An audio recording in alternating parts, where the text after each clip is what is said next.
Welcome, everyone. Conservation Commission meeting of the town of Norfolk for April 10th, 1924.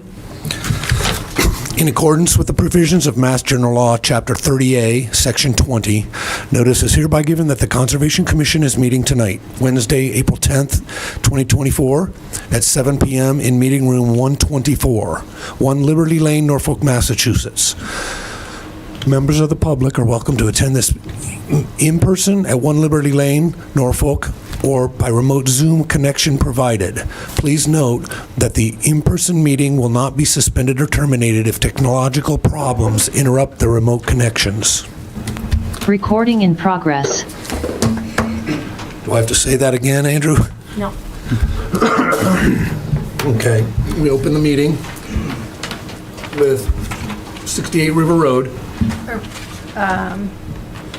A vote to open the General meeting. general. I'll take a motion to open the general meeting. Al Finney, so moved. Wellstone, I second. And all in favor? Thank you. Aye. Aye. Opposed? None. Motion passes. Okay, first item on the agenda, 68 River Road, notice of intent, DEP number 240-0663. Do we have anybody from 68 River Road? Gentlemen. Do we have to open the... Oh, Nope, could I get It's a, been open. Oh, it's been open, yeah. Good evening, Mr. Chairman, board members, and general public. My name is David Sadowski. I'm the principal of DJ and Associates. We're from Clinton, Massachusetts, and we're here to, on this continuation of this meeting, to talk about 68 River Road. 68 River Road is a vacant lot. At our last meeting, the agent asked if we would agree to a peer review by an outside consultant to check our calculations to see if they were correct.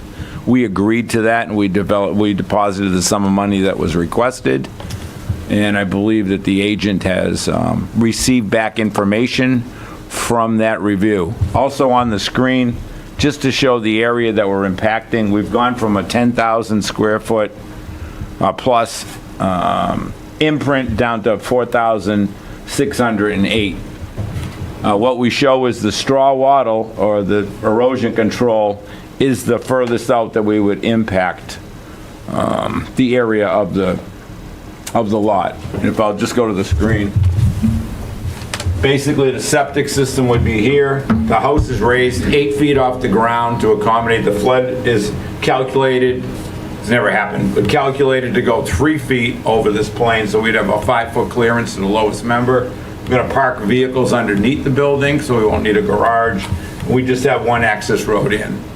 This area in here might not even get disturbed, but since it's within this 4,608, it's been included. There's water available in the street. We'll be tying that in. We have overhead electric to go to it. We have a 100-foot buffer zone, and we have erosion control, and the 100-foot buffer is here. The 200 riparian is here. The 100 riparian is out that way. So I guess we've been asked to have the calculations verified. We agreed to pay the sum, and we're here tonight. We understand that the chair and the vice chair are not here to vote tonight, but I'd like to hear the report, if the calculations we've submitted up to this time are correct or accurate or reasonable. Sure. So actually, we have John Nero of Beta Group. Beta conducted the limited peer review for BLSF calculations. John, would you mind going over the results of that review? Sure. Thanks, Caitlin. Good evening, members of the commission. John Nero, Senior Project Scientist with Beta Group. So I conducted this review along with Gary James from our group, who's a professional engineer, significant experience in FEMA floodway evaluations and stormwater management. He just unfortunately could not attend tonight. So we took a look, as requested, at this filing, particularly in terms of the BLSF calcs and how the project meets, the performance standards for the resource area. So as the applicant had noted in their application, they're in terms of area, as mentioned, there's about 4,600 square feet of disturbance within the floodplain. In terms of volume, there's a little over 16 cubic feet, which equates to just over half of a cubic yard. So what we looked at was both the amount of fill that was being placed in the floodplain as well as where in the floodplain it was being placed. So when looking at the entire site and the entire contiguous floodplain, that 16 cubic feet or a little more than half a cubic yard of fill we feel is relatively de minimis. The applicant noted that, it represents about 0.02% of the floodplain in the area.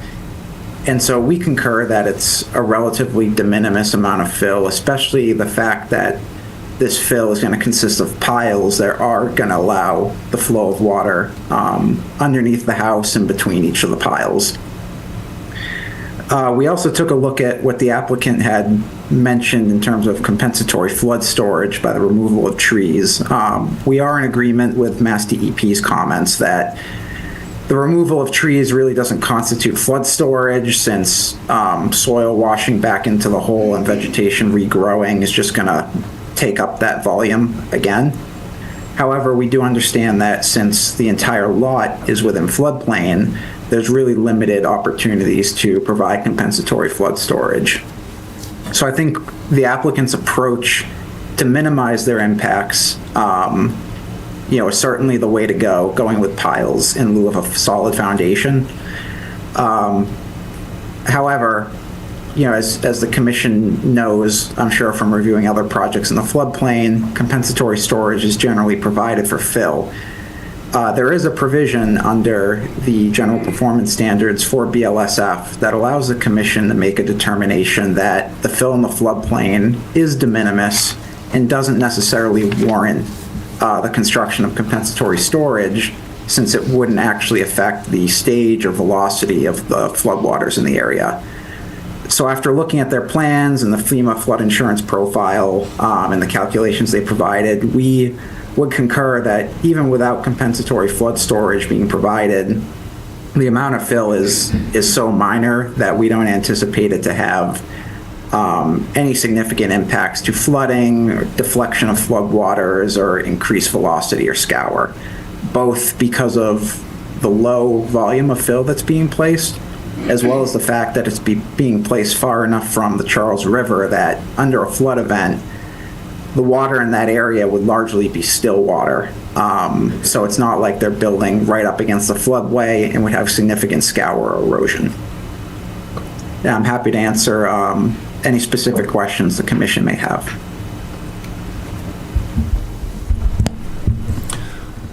Does anyone have any questions? Answers? I'm satisfied with what he said. No? Yeah, thank you, John. That was a great overview and explanation of your results. Thank you. Thank you. Is there anyone from the audience that wants to, from the crowd, that would like to speak on 68 River Road? Okay, so I will accept a motion to close the public hearing. So actually, I spoke with continue? Mr. Sadowski earlier about our the members that we have missing, and if the meeting were to close, any potential special conditions that may be discussed tonight, there wouldn't be an opportunity to add notes to the plan, because once the meeting closes, no new information can be submitted. Gotcha. And as of right now, since Peter wasn't on the commission when the NOI was filed, he would not be able to sign a permit, and that would just leave 3, meaning there wouldn't be a majority of members to Right. sign the permit. So we need a continuance? Is that what we're seeking? Until May 8th? So that would be if Mr. Sadowski is still amenable to that. Through the chair, I don't want to crosstalk, English rules. I understand there's only 3 members here that can vote. I mean, unless you have somebody online. So I don't think that it's fair to close it and not be able to get a vote, and then have to still wait till the 8th to finally get the vote. So we might as well stay open until then. Yeah. So I'm going to ask for a continuance until the May 8th meeting, where we can have a vote, and perhaps, in the meantime, if any type of notes need to be put to the plan, they could be forwarded to me so I could have them on the plan for the 8th. If Caitlin comes up with anything, I don't know if she has the authority to come up with some of those notes without the commission voting on them. I'm not sure what your procedure is. Let me ask that question. Let me ask Yeah. that question. I'm definitely able to draft recommendations as far as, potential conditions For May 8th? for May 8th, correct? Is there anything further? I'd like to apologize, Chief, for the inconvenience of postponing this. I know it's been a while, but unfortunately, we have a couple of members that are out tonight, so just, if you could bear with us on this. Okay, I just for the public record, this endeavor started February 2nd, 2022, and 2 of the people that work with me have passed away in the time it's taken for this to get to this position. I understand you. I'm very sorry for the passing, and I'm also sorry, I agree, for the inconvenience it's caused you and your client. With nothing else, I will accept a motion to continue the public hearing until May 8th. Oh, before you do that, is there anything else anyone in the crowd would like to talk about? I know you asked about his report, but how about the plan itself? Is there anyone here that wants to speak? Anyone in the crowd that wants to discuss the plans? Okay. He's a pretty nice guy, actually. Okay, with nothing further, I'll accept a motion to continue the hearing until May 8th At 7:01. at 7:01. Thank you. Valstone, I make a motion to continue the public hearing of 68 River Road, NOI DP number 240-0668 to May 8th. 663, sorry. To May 8th, 2024 at 7:01 PM. Second? Al Finney, I'll second it. There's a motion and a second. All in favor? Aye. Aye. Opposed? Motion carries. Thank you, John. Thank you very much for your Thanks, time. David. Thank you. Thank you. Have a good night. If we open the hearing on Turner? Yes. Okay, is there anyone from 41 Turner Street?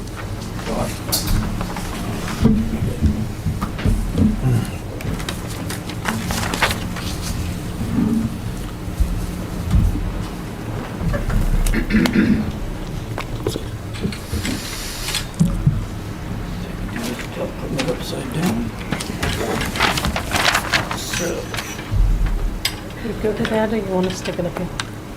You could put it on the table. No, it's fine. Is that Right where it fine? is, yeah. That's That the works. sitting in Yeah, the sure. Yeah.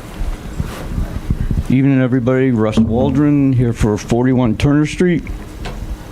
So at the last meeting, we were asked to make some additions and changes to the plan. Those included showing the limit of work, which has, from the start has been intended to be the erosion control line, wherever that is. This right here. So we put the culvert pipe that passes underneath Turner Street on. We found the well in front of the shed here, and we found out where the septic system is and what it is, what it consists of. So it comes off the left side of the building, and it consists of a 500-gallon plastic tank with a baffle, and I think it's like maybe 2 or 3 trenches, 2, I think. Bill came over from next door and showed us where it is. Beyond that, we they moved the driveway closer to the property line and took the big radius out of it because they wanted to get it away from the pipe. They didn't want to have to deal with that. The driveway is going to be gravel. That was mentioned last meeting. Moving the driveway over took it a little bit farther out of the 50, so it dropped it from, I think it was 3,030 square feet of disturbance to 2,245, so saved a little bit there. The 100-foot buffer zone disturbance has not changed. The owners have, marked out 3 mitigation planting areas. This one here currently is just overgrown with invasives, multiflora, bittersweet, and whatnot. So 1, 2, and then along this side of the driveway, it roughly totals up to about 9,288 square feet of mitigation plantings. They would like to focus on native fruit-bearing trees and shrubs underseeded with native wildflowers. That's how they'd like to go with the plantings. And what else? That's about it, I think. Oh, the whole, the discussion about the use of the building out front, it's just going to be for personal use, no animals. They've decided that, that just isn't worth the hassle and the expense and everything. So it's going to be workshop. The barn will probably be a workshop, and the other building, personal use, possibly art studio, something along those lines. So no animals out there. The only place that will house animals will be the barn back here outside the buffer zone. I think that's it. I think that's what we were all from last meeting, if I recall. Comments and findings? So these materials were received Monday morning, so unfortunately I did not have time to review them. And so I don't have any comments as far as the alternatives analysis, plan revisions, things like that. Additionally, I'm still waiting to hear back on whether or not a special permit would be needed for the, what now is going to be, accessory structure, art studio, whatever it is, similar to the previous project. If, a special permit is required, it must be at least applied for before the commission can issue a permit. So for those reasons, I think the project should be continued. Board have any questions? I agree. Why were these plans so late getting back to us? 2 days before our meeting, we get the plans to review. That's when I got them. That's when I had them. Or I got them late Thursday afternoon. Town hall's closed on Friday, so. That's gonna just put us back another month. I agree with you, Caitlin. Any other board member questions? Anyone in the audience, members of the audience? Please take the mic. There's a button on the microphone. You want to push it and make sure it's green. Hi there, Stephanie Seeley at 47 Turner Street, sorry. My husband and I moved into the property, that's the house at the end of the road. Originally, this land was part of that property. I have a list of questions. I'm sorry I didn't get to speak last time, but I did just want to ask, I'm sorry I didn't catch it, what was the mitigation amount that you decided that you came on? 9,288. Okay. At present. They can do more. They want to plant every spare. Okay. I think it's my understanding, don't they have to do a 2-for-1 for the 19,000 square feet? Oh, that's right. I can answer that. So the 2-to-1, that's for replication of wetlands. Okay. All right, so I'm just going to start with a comment regarding the animals. The original notice of intent mentioned that there was going to be an animal rescue that was open to the public. So understood that maybe they're not doing 4-H that was mentioned last time, but the notice of intent that has been submitted to you says an animal rescue open to the public. So I do just want to make sure that that information is clear. The applicants have told us that they have 50-plus animals that are goats, pigs, chickens, geese, and a peacock. Just as a quick reference, I'm not seeing any corrals on the plans, so I'd like to know where the animals are being housed. I see there's a barn, but are they roaming freely on the property? Another question is, how are they currently composting manure, and what would the plan be here for all of those applicants, or for all of those animals? And then a concern, understood now that we're just being told that the driveway is moving closer to our property line. Understood that it's gravel, but if you come and visit 47 Turner Street, you'll see a section of the road in front of this house that is currently patched with asphalt that is completely run through from the stormwater. Stormwater comes down a hill, so my concern is it's going to come down this gravel and wash all of that gravel into our property and into the wetlands. So I think that that needs to be considered, that there's going to be an issue there, considering what the road condition is now, just on a small incline at the top of that hill. I'd like to know if there's a tree removal plan. The area that they're building the house and the sewer in the barn is a forest at this time. That we know in the time that we've been there, there's 10 to 12 doe that bed in that area during the winter. So if all of that area is cleared, I want to just kind of understand the impact to the deer. And, just on the mitigation, I'm not going to comment on that. I'll continue on. Also along the driveway, we have a tree clearing.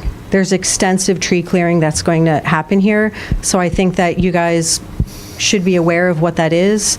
Maybe come walk the property, because the whole entire area that they are putting this house, the septic, the barn, the proposed lawn area I'm seeing now, all of that right now is tree cover. The trees, we have 100-foot pine trees that run along the property line now where they are putting the driveway, that are also on ours. I'm concerned that those trees are going to be damaged when they build this driveway. What's going to happen to those trees, as well as the forest cover in the corner there where the black dots end. So again, all of that is forest. We have 2 to 3 feet of those types of trees, they're evergreens, on our property. Concerned that when the forest is removed, what will the damage be to the trees that are left on our property, like root system? They're no longer buffered by that forest. Also just concerned about the trees and the wildlife habitat, all of the birds and everything that are here. I'm under the impression the majority of them are on the federal migratory protected list.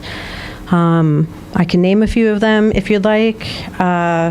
Just in relation to the property, again, this lot was originally part of 47 Turner Street. The land was divided, so this is a new lot. 37 Turner Street has recently been in front of you, and I know that they have 5 acres, and they made their house kind of in the corner, keeping everything out of the wetlands. So I would hope that a similar standard would be kept here. This lot has been for sale in multiple different configurations over the years. So many people have walked away from buying this because of the constraints of the lot. So I just want to make sure that we're not making any concessions for, a lot that kind of doesn't work. Like, it's trying to build on this lot, we've been told is, trying to put a round peg in a square hole, just based on what it is. New construction on this lot, like I just said, just want to make sure that the constraints aren't waived for this. Would love to have you come and walk it if you would like. I think that kind of covers all of my ramble. Thank you. Thank you. Is there anyone else in the audience who'd like to comment?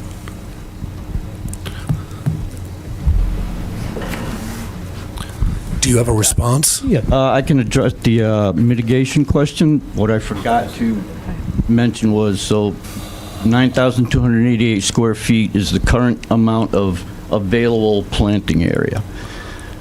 The remainder of the mitigation, like we talked last time, we're hoping we can get it covered with a conservation restriction on the remainder of the property, up to and including the 50.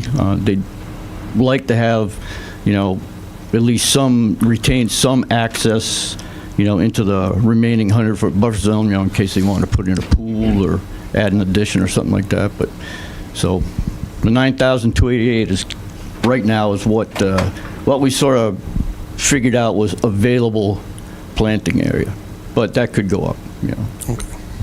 And I'm sorry, I thought of something else. Can you scroll down to see the back where the house is?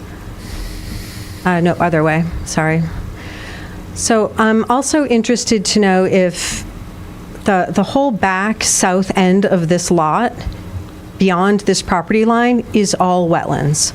Like that whole back property, I understand that it's not there, but I want to make sure that that is also, being considered. Again, what is happening with manure for all of these, for the barn and everything, considering south of this is tons of wetlands. Just want to have an understanding of that. Yes, thank you. Okay. Does anyone else want to speak? I am the property owner. I can address some of these questions. Sure. State your name and... James Paglia. Yeah, sorry, it's kind of loud. I don't know where to begin, actually, but so we do not, or never really had, a public access plan for this property. We want to build a personal home there, and the reason why we like this lot so much and why we pushed the house back is because we want to maintain a private residence in the wooded area. We want to remove as little trees as possible and plant even more. Like literally removing as little trees as we need to leave the privacy and the the wildlife as much as possibly undisturbed. We don't have 50 outside barn animals. I don't know where these numbers come from. We count like fish in a fish tank. Well, people say how many animals we have. I mean, we have 2 small mini pigs the size of a dog, 4 goats, and then some chickens, and peacock and some geese. Okay, this isn't like we have a herd of large animals, and we do not intend to procure any more animals. And certainly don't have any type of commercial purpose for them. They're our pets, and the children, I find, are enriched by being around them and taking care of them, so that's why we have them. An animal rescue isn't a public thing like a zoo or a petting zoo. We have taken in animals to rehab because we have experience in this, and there are people that have needs of an animal, a pet of theirs they can't take care of anymore. We adopted one of our animals in the circumstance and helped rehab some animals. And return them, but that's not a public thing. It's not like people come to watch or pay admission to come see. If someone has an animal in need and we can help, we will.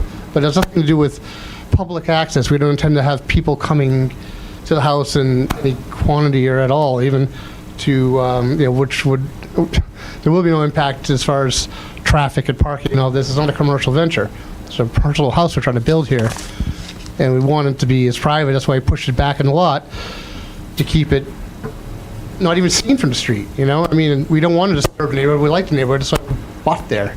We want to maintain the nature and the character of this, horse paddock wooded area. That's what we like.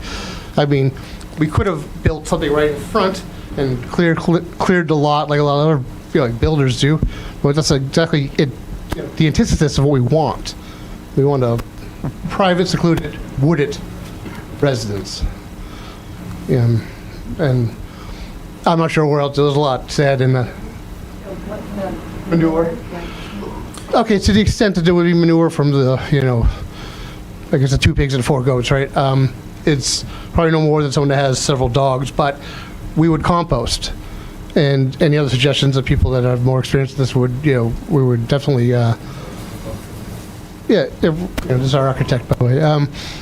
We're not in the buffer zone, and we would clearly, as we do now, rake and compile manure, and we compost because we like gardening as well.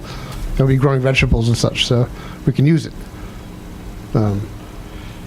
It's not a commercial, hog farm or something where you have 50 head of something. We literally have 6 large animals and the rest of birds in pens. I mean, it's not, like I said, a commercial animal farm or anything of that nature. Okay, thank you. Is there anyone else in the audience? On the screen. Oh, just one moment, sir. We're going to speak with, ma'am? Is it Fadi? Fadi. Yes. Sorry. Yes. Good evening. Good evening. Hi, I'm Fadi Coleman from 33 Massachusetts Avenue. Thank you for this opportunity to just ask a few questions. So I just wanted to kind of bring a little bit of awareness around the idea that I would like to see a little bit more in terms of plans and some concrete strategies around dealing with the potential for increased runoff. Where really is it going? And since there's such a close proximity to wetlands, it is really important and critical. And when you have the animals that you have listed, some of which are known reservoirs for microbial pathogens, and those that can truly kind of upset or at least create an uptick in infectious diseases, and so the dealing with the manure is really, really critical. You are changing the composition of the soil around that also contributes to the composition of the water source, which is a really main water source for many, especially those for whom rely on well water.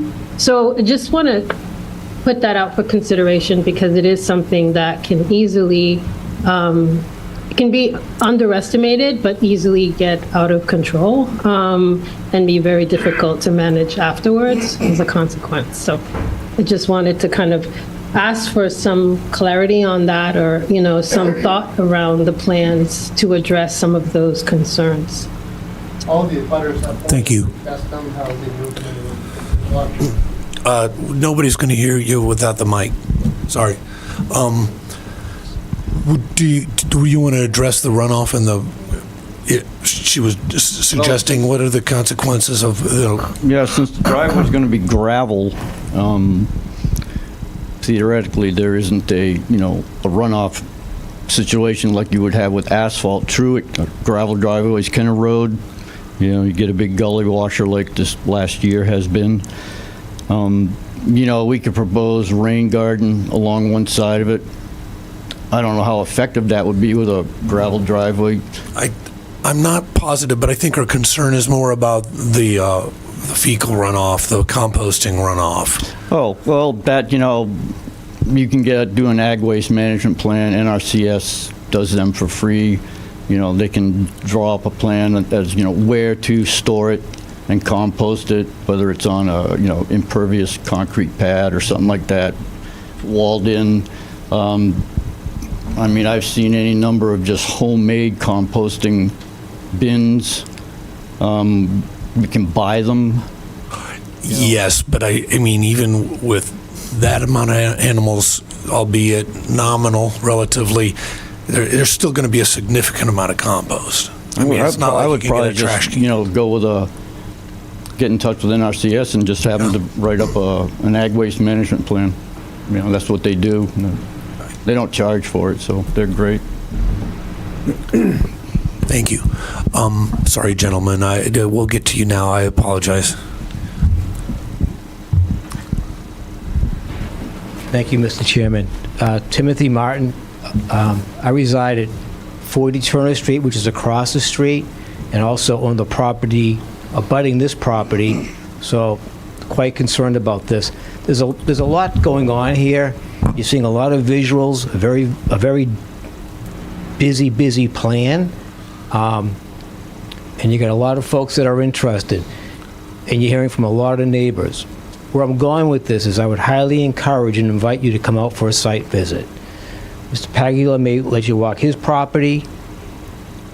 We would let you walk our property, which is abutting, and Stephanie and Mark on the other side would probably let you walk their property. We have daylight this time of year. I would highly encourage a site visit. From what I understand, there are currently 2 structures on that property near the front. Caitlin talked about one of them, whether it may need a special permit. It may need more than that. It may not be for this board, but these plans come to you for final approval. It may need a variance. It may be in the front setback. That lot is not grandfathered. That's a newly created lot, created maybe a year ago. I'm not sure on the time. So it's not a grandfathered building. The lots have been changed, reconfigured. You have multiple accessory buildings there. So there's a lot going on here. I'd highly invite the site visit. I brought some photos that I'd like to show you. I have a lot of concerns. I don't want to take up, there's a lot of people here. I don't want to take up the whole time. But one thing I do want to bring back to the board's attention before I share some photos is I was here kind of overlapping with Mr. Paglia's plan on our proposal next door, which is a much larger lot. And we came to you with full respect of the conservation bylaws. By that, what I mean is, before we saw the plan we presented to you was a 3-bedroom house, a 3-bedroom septic. We got really creative with the septic to make it very narrow. We did everything we could to present a plan that would have no impact on the buffer zone. In fact, DEP didn't have to have a file number. Caitlin came out, full access to the site, and her recommendations were, because it's a regulatory wetland out there, that there were additional conditions. We agreed to all of them. We were fine with all of it. Impact is minimal, negligible, whatever. So my point is this. There's a precedent. New construction. We came in with a minimal plan to honor all that, respect all that. I don't see this design coming anywhere near anything like that. And I just caution the board that if this were to get approved, it's a precedent, I think, in this town to have new construction, have all this impact on wetlands. And we're going to respect wetlands or we're not. And I think this is an important thing to look at. Let me just share some photos with you, I'll pass it along to others. Whatever you hand me. All right, so this is the Paglia's house, a beautiful home in Rentham. This is their beautiful house. And Mr. Chair, these I would photos just recommend keeping any public comment related to Yes, this yeah, we do need to specific keep this I'm going to related. tie it in, just so you know. It's going to tie it in directly to comments he made about composting and things like that, and about the animals. Oh. So I think it all ties in. Okay, but if he hasn't been cited for anything, if it's, Cited many, many times. well, then we can look at the paperwork. Exactly, and we have that too. Okay. So we'll leave it with All right. you, because it would take hours and hours and weeks to read it all. But I just want a visual sometimes saves time, and I just want to share this with you. Here's their house now with all the... We probably should not be looking at their house in Rentham. It's not relevant, and Well, it's relevant because he stated tonight at a public hearing that these are the animals that he's going to be bringing out here. So I'm showing you what he's bringing. If the board doesn't want the information, they don't want it. I don't Sir, see the harm to it. that's not the case. That's not the case at all. We do. I'll show the audience that. I'm trying to walk a line between personal privacy here. One comment I'd like to make is, one of the purposes of this project, moving, is to have a facility set up for animals properly, as opposed to trying to fit them into the rental property, which, isn't, our current house, we're trying to fit our animals into an existing house that wasn't purpose-built to have a couple animals out front and a rabbit pen and whatnot. When we do the new house, we want to do it professionally. And, have a good setup for them other than, my DIY fencing and sheds and whatnot. That's why I want to build a barn, an actual, watertight barn for them, a proper barn, as opposed to what, I'm doing here in Rentham, which, I agree doesn't look so good, but, that's what we're trying to rectify here. But we're talking about 2 small pigs, some rabbits, and some geese. I mean, come on, we're not talking about And relative to the This is my compost, home. They're outside my home taking pictures. It's not. this is the compost, where the compost goes over a fence to the neighbor. I'm concerned because I'm the neighbor.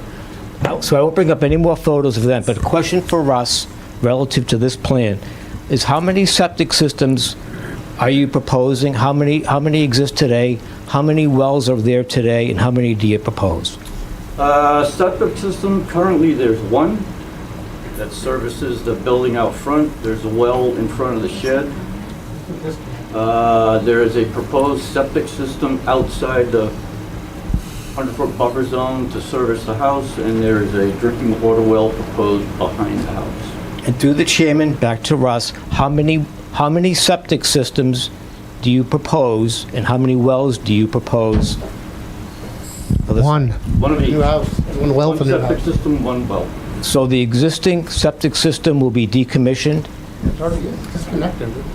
I don't know. And the Is this relevant to the purview of the Conservation Commission?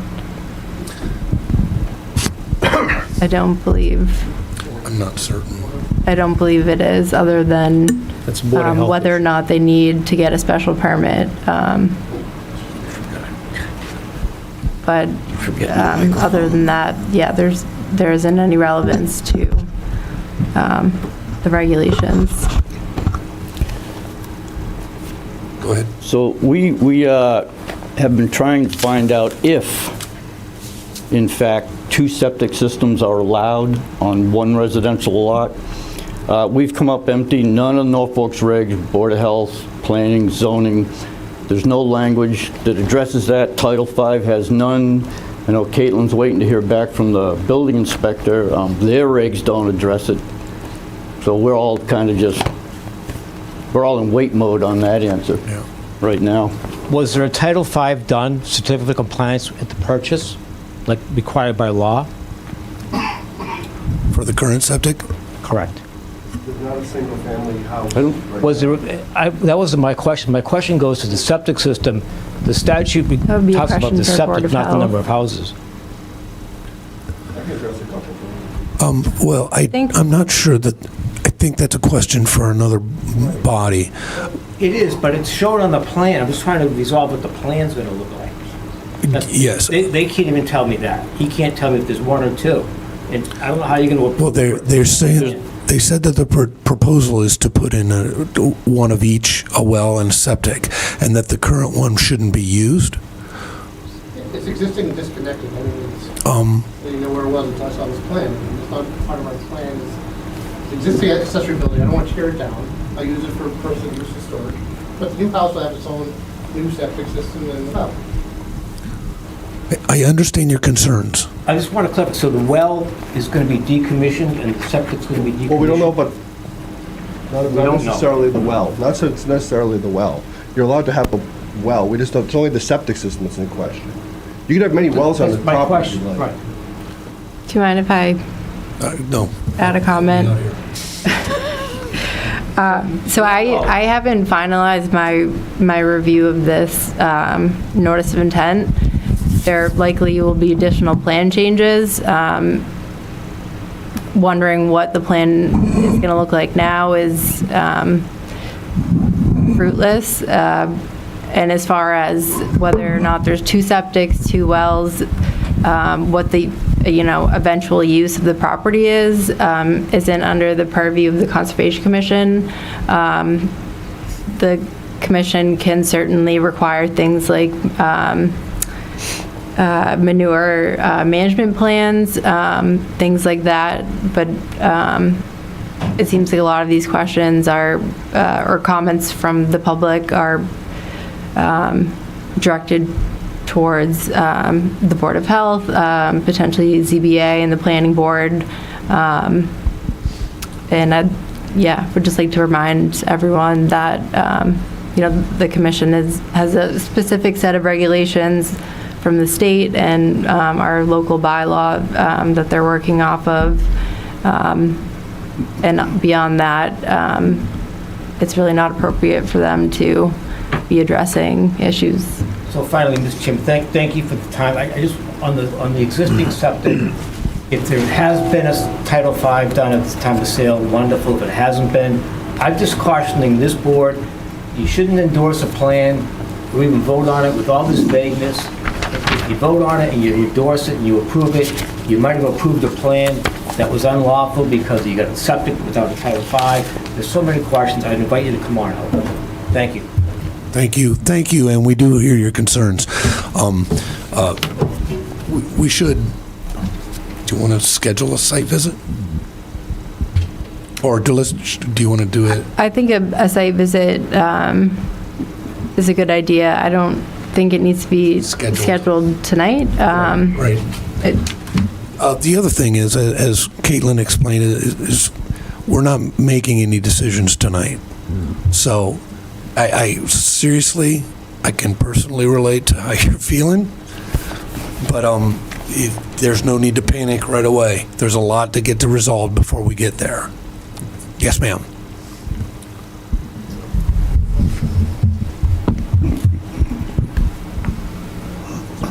Hi, good afternoon. Good evening. Mary Ellen Hurley, 40 Turner Street.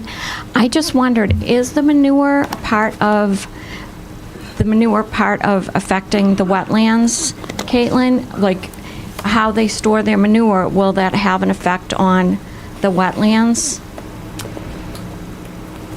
I can't really answer that without knowing exact details on where it's going to be stored, how many animals there are, the topography in the area.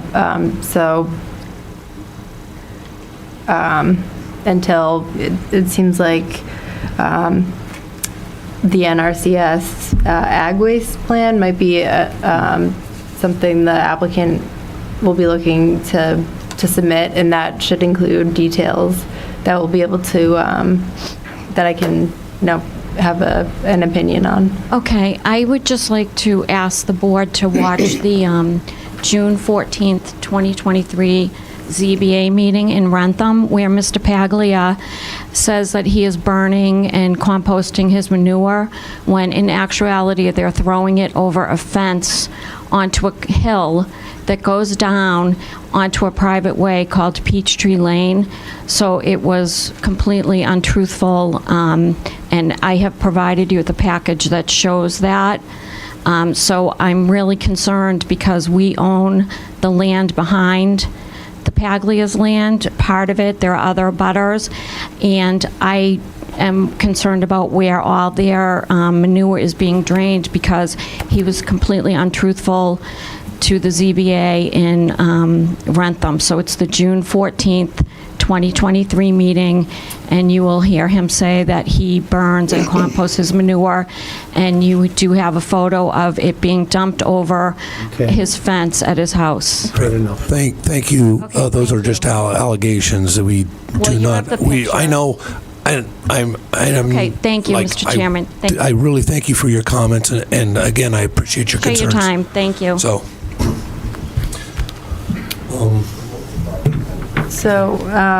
where am I?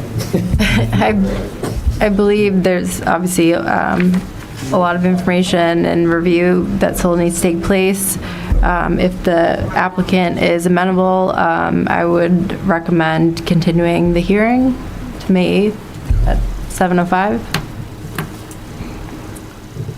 I want to make a motion to continue this meeting till May 8th at 7:05. I second that motion. We have a motion to accept a continuance for 41 Turner Street until the May 8th, 2024 Conservation Commission meeting at 7:05. All in favor? Of course, I know that. All in favor? Aye. Aye. Opposed? Yes. Motion carries. Thank you. Thank you.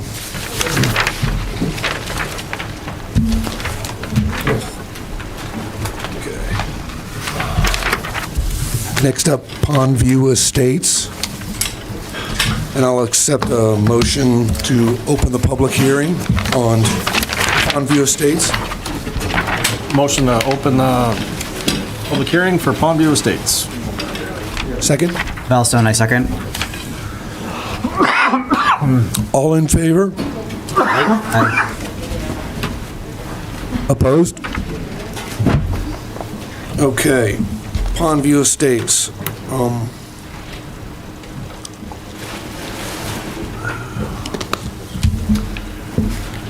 Is there anyone here? Do we have anyone from Pondview Estates?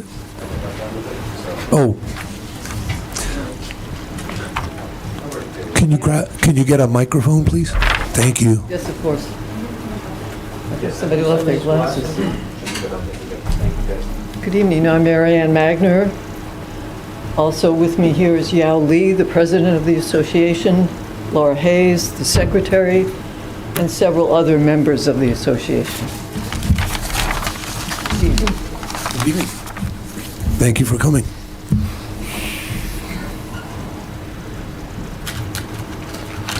Do you want me to start? I Yes, didn't know if yeah, you wanted to. I'm sorry. So you're wanting to treat Callahan Pond?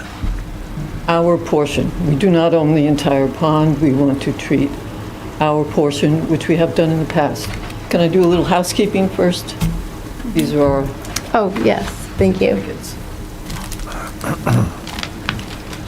Oh, I should also say, we also have joining us by Zoom, a representative from wetlands, water and wetlands, who will be treating the pond.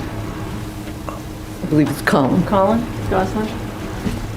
There he is. Yep. There he is. Yep, I'm here. So happy to answer any questions you guys have. Okay, you can begin your presentation. I'll just give a summary. Can you mute? Oh. Can you guys hear me? We can hear you. Yeah. Yeah. Do you? Would you like me to do the presentation, or? Well, we're getting an echo off of the mic here. Oh. Oh, I can mute. Sorry. No. All right, Colin, I'm just going to give a little history. So the pond is pretty much over 90% covered with pond lilies. That's the predominant species. And we have treated the pond in the past. It takes some time to collect funds to treat. This is a privately owned pond. So we would like to, this summer, treat the pond in order to preserve the pond, get back some open water to enhance wildlife habitat, and to also encourage passive recreation. You almost can't boat on the pond now. You really can't make your way around. So that's it. It's pretty straightforward and simple, not unlike many other pond restoration, pond management projects. Anyone else from Pond Estates want to contribute?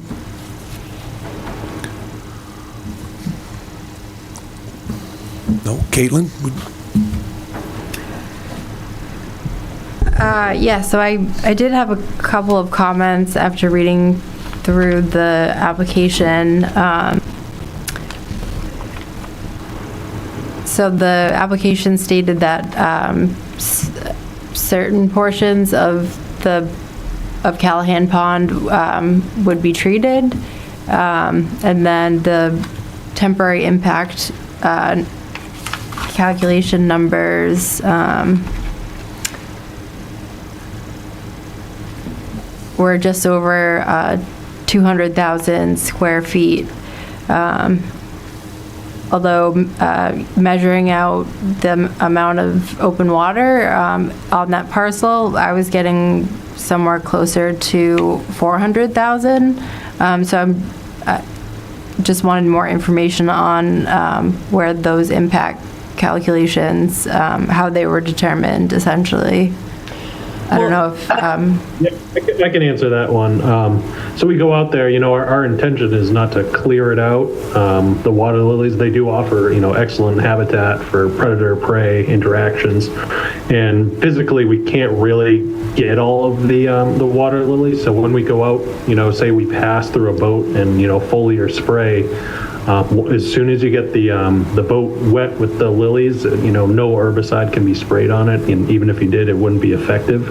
So by no means are we going out there and clearing the entire 4,000 square feet. So we approximate, about half will be controlled, The entire pond is 14 acres. We own about 8 acres, and we estimate that we'll treat about 6 acres.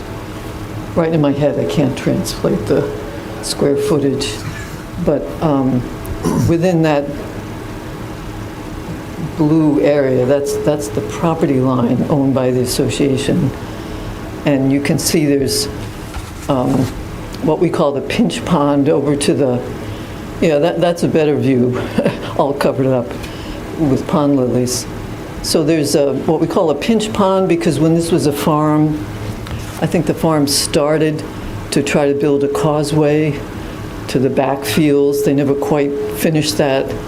So the whole pond is connected, but over on the left-hand side, you can see that circular area that we call that the pinch pond, and that has fewer areas that are covered. So there'd be some treatment in there, and then treatment on the main pond within our property line.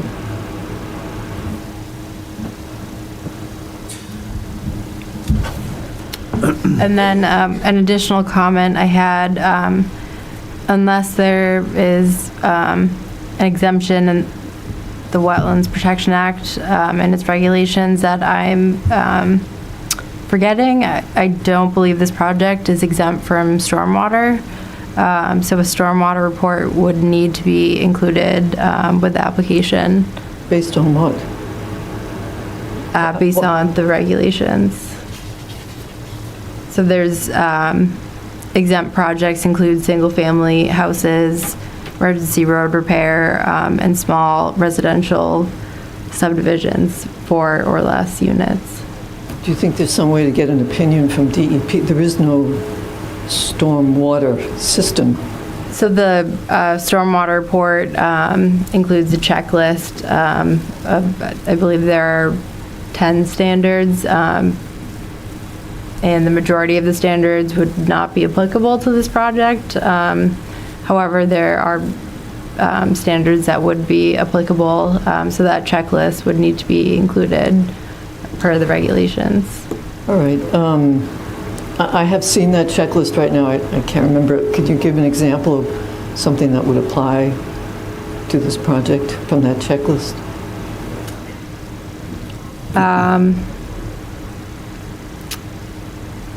I can't, off the top of my head, I can't.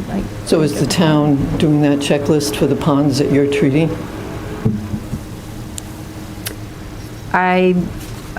Yes, they will be. I'm sure we're complying with all the appropriate regulations. How about the Highland Lake one from a couple of years ago? I just so we could get an example, because there is no stormwater system here. No. There is no runoff. No, but the legal definitions can be a little bit winding at times. Yeah, no, I understand. All right. Colin, what has your experience been on the checklist for some of the ponds you've treated? This is an ecological restoration project, correct? That was what it was filed under? No. No, it was not. Okay, what was it filed under? Straight up aquatic. Just management. an inland resource area project. Yeah, so I mean, typically we don't do those, and if we were to include it, everything is non-applicable, kind of, what we had said, we don't, there's no, it's not a functioning stormwater pond. So, I don't think we've ever done it, for any NOI. I know of the sheet, but if we were to include the sheet, it would just be check boxes non-applicable on all boxes. So if it's something that we could, submit, that, piece of paper, that would be fine, but. If it's a matter as far of as just that checking goes. boxes, if we have to do stormwater calculations. So I know on- with ecological restoration projects, there are a lot of exemptions, I think, including stormwater. I can look more into, exemptions for just a regular inland resource area project as far as stormwater, but as far as I know, the regulations are pretty straightforward in that, it's not an exempt project. No, I understand what you're saying. It's not specifically listed. I have a feeling that was not the intent of DEP to have a project like this to do it. But why don't we look at the checklist and see if we can comply and check the boxes. I just don't want to have to hire an engineer to conjure up a stormwater calculation and system for something that even Colin is saying he's never done. So it would need to be, the checklist does need to be stamped by a PE. Actually, the town was involved with a notice of intent where they installed a monitoring well. It was a one-day process. And, they produced a stormwater checklist that was stamped by PE. So.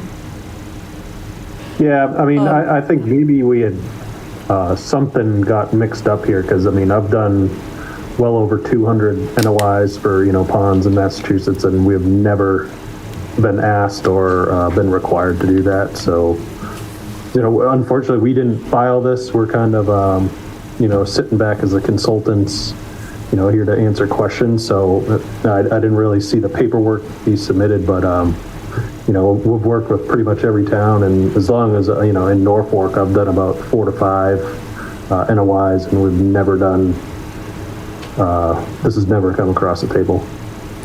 Colin, someone else in your office did review this before we submitted it. Does anybody remember when the stormwater regs were started? Because we did get a permit for the same kind of project in 2017, and there was no requirement for a stormwater checklist. I believe the first iteration was 96, 98, and then they were updated in 2008. Yeah, so they were in existence when we got the last permit. DEP didn't say anything. We want to be in compliance, but sometimes regs catch a project and put quite a cost burden on us, for us to hire an engineer to stamp a checklist for a project that Colin's hundreds of treatment programs have never required. So perhaps we could communicate with DEP, get an opinion or something before we travel down this overly, does anybody besides me think that maybe this is? I understand what you're saying. All right, so if we I could think be. we're going to continue this anyway. Understand there's But no I think we DEP need to look number. into this, Caitlin, a little more on the stormwater thing, because it's kind of, I haven't heard nothing about something like this either. And working with the DPW, I know stormwater is there's a lot of regulations, new ones coming out, but I don't want to see you not treat this pond. Yeah. Okay? So So I'd like to see, we have got to look just into it. enough money, and if something like this pushes us I over, understand we're where out you're of the coming from. game. I think we just have to look into this a little deeper and see what the actual requirement is for this checklist, per se. So if we could look into this in the next month, and we'll continue this to next month. And my other question I'd like to ask, not interrupting Mr. Chair, but last month, is there an NOI on this? Or I thought there was no NOI and they had to we were requiring them to get one.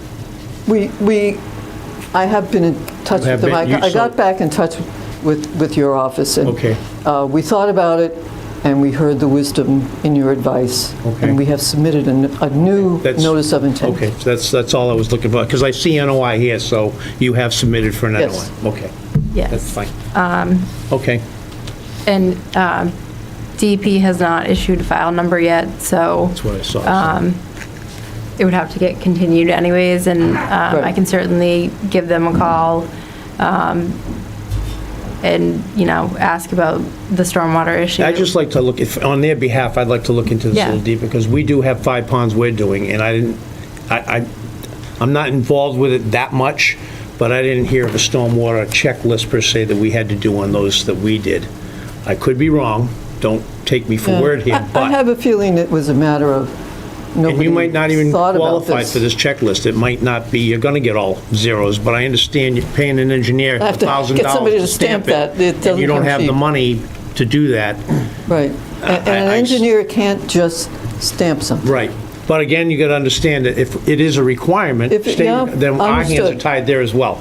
Understood. So, But there might be some opinion I hear what you're rendered. saying, and I don't want to see the pond not get treated, I really don't. I'd like to see it, you guys do a great job trying to keep that treated, so we'll do our due diligence to check into that checklist. Appreciate that. Any other comments from the board? I actually have a question. Is this going to be a one-time thing, or are you going to try to establish something where you do it every couple of years or something? 'Cause That would be a good long-term approach. We were thinking that if we could get it under control now, so that there's a reasonable amount of lily pads and open water, that we could be able to, gather the funds and keep it going. And I'm glad you brought that up, because the flip side of that is how many times you're willing to extend the permit. Right. Because that is not inexpensive either. That's what the NOI is for, am I not correct by And- saying that? Getting an NOI, she won't have to come in front of us every year. No, but, Right. how many times, Right, like every 3 to 5 years, it depends on how long the NOI would right, be but it might enforced. take us 3 years or 4 years to collect enough money again. Yeah. So, it could be 5 years and 7, Yeah.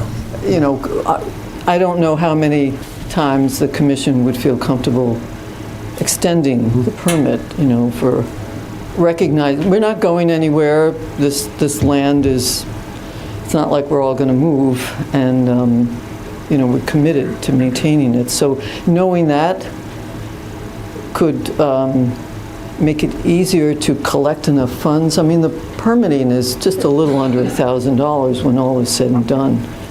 So that chips away at little spot treatments that could be reasonable. But yes, that would be a long-term goal, that we don't want to just do this once. We know it's a shallow, artificial pond. We've tried in the past, encouraging good management, but there is such a sink of nutrients. This was a wet meadow farm field that, and light penetrates, I'd say 100% of the pond, maybe 95, 97% of it. So it's shallow. The deepest point is 5 feet. There's a small area that's that deep. So they'll be back, the pond lilies. Yes. Yes, they will. Thank you very much. All right. Everyone from Pond Estates spoken that wants to? Is there anybody in, board members have got, anybody in the members of the audience community that would like to speak on Pond Estates? Sir? I have a question, and I am a member of the Pond Association. Microphone first, okay, sir? Mike Green, I live on Holbrook Street. Colin brought up the type of project, ecological restoration.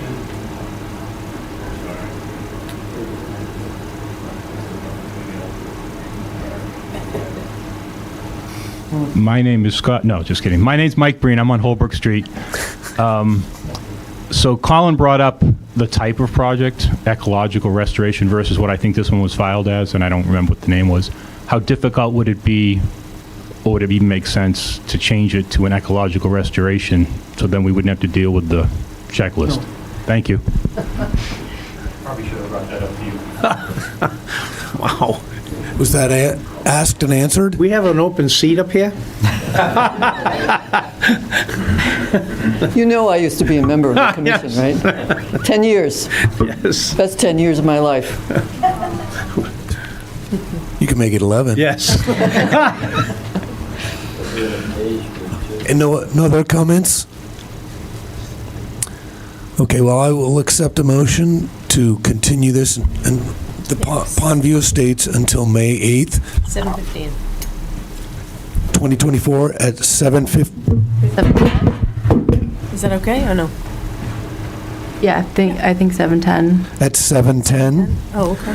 I'll accept a motion to continue Pond Estates DEP 420 unissued until May 8th at 7:10. All right. Motion to continue Pondview Estates until May 8th at 7:10. Second. Valzone, I second. All in favor? Aye. Aye. Opposed? Motion carries. Thank you very much. Thank you. Let's go. 292 Main Street. And this one does need to be opened. Thank you. I'll accept a motion to open the public hearing on 292 Main Street, request for determination of applicability. Motion to open 292 Main Street. Second. Al Finney, second. We have a motion to open the hearing on 292 Main and a second. All in favor? Aye. Aye. Opposed? Motion carries. Okay, is there anyone from 292 Main? Yep. You have the, want to come up? You want to sit over, what do you want to do?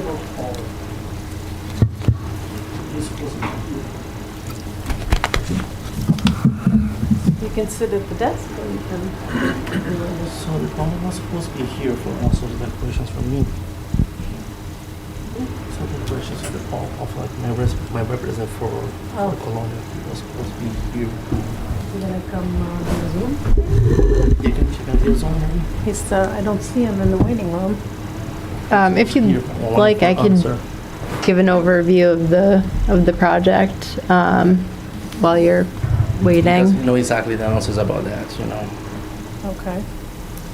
You can see if he jumps on, why don't you try to reach out to Jay? Can I make one call and ask him about the process coming up? Just one second. Elaine, would you mind just zooming in on the house? The house. This is, like up here. So for this RDA, the applicant is requesting the commission make a determination on whether the work is subject to the Wetlands Protection Act and whether the work as shown on the plan is subject to the local bylaw.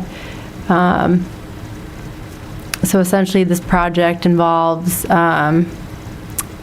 renovating an existing structure. As of right now, it's a two-family. It's going to be renovated and to a single-family home. There's going to be additional improvements, including the installation of a septic system, and some minor grading around the septic system. And also there'll be excavation around the foundation to make improvements for that. So the majority of the work is outside of the 100-foot buffer zone. You can see kind of the 100-foot buffer line kind of cuts through the house where it says proposed addition. So some of the septic system, some of the foundation work in the corner of that proposed addition area is in the buffer zone. And as far as the lot itself, you have the paved driveway and then maintained lawn. The only real vegetation, shrubs, trees are along the perimeter. And based on my site visit and review of the plan, it doesn't seem like any of those will need to be removed to complete this work. So all in all, it's a pretty straightforward project. I think I have some recommendations for conditions for a negative determination, but I do feel a -3 determination and a -6 determination would be appropriate in this case. -3 meaning the work is within the 100-foot buffer zone, but ultimately will not impact the wetlands, and then -6 meaning that no additional approval under the bylaws needed.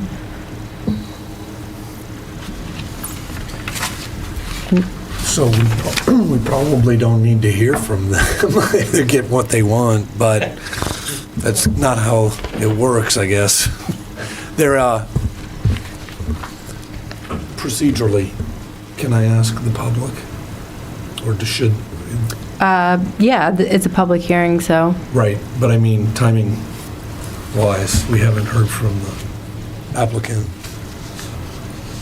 Right, I mean, we can go over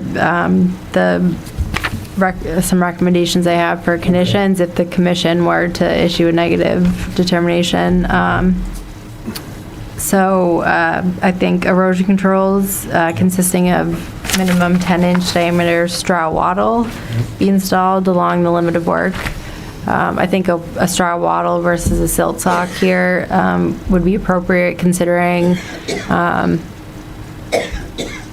it's pretty temporary, the foundation work, as well as the excavation for the septic system. That'll be, backfilled fairly quickly. Wattles are usually used on more temporary type projects. And then also just to have those inspected prior to the start of work. And then an additional recommendation that I would have would just to have any disturbed areas stabilized as soon as possible, particularly within the buffer zone.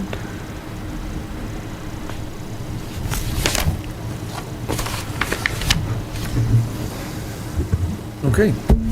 Is there anyone from the public that would like to speak on 292 Main? Yeah, do you want to go track them down?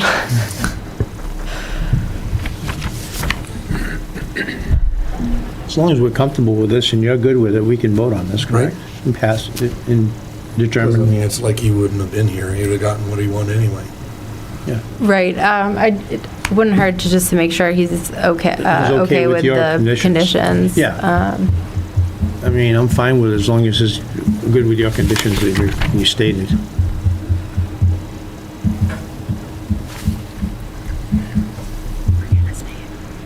Mr. Pereira.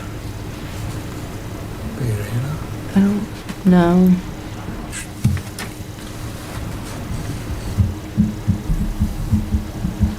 So he didn't, I don't think he has anything he doesn't have anything to say. So what we want to do is give you a -3 and -6 determination, which is good. Okay, but there's a couple of special conditions that the agent suggests. They're not prohibitive at all. They include a wattle to prevent erosion, particularly where the new construction is going to go. And she also suggests that that she or whomever is the agent be allowed to inspect the area with the special conditions prior to starting into construction. Is that correct? Correct. And then also just general stabilization. Prompt stabilization of any disturbed areas, particularly in the wetlands. Is it? Okay. Okay. I will accept a motion to close the public hearing on 292 Main Street. Al Finney, so moved. Second? Bellstone, I second. We have a motion second on the floor. All in favor? Aye.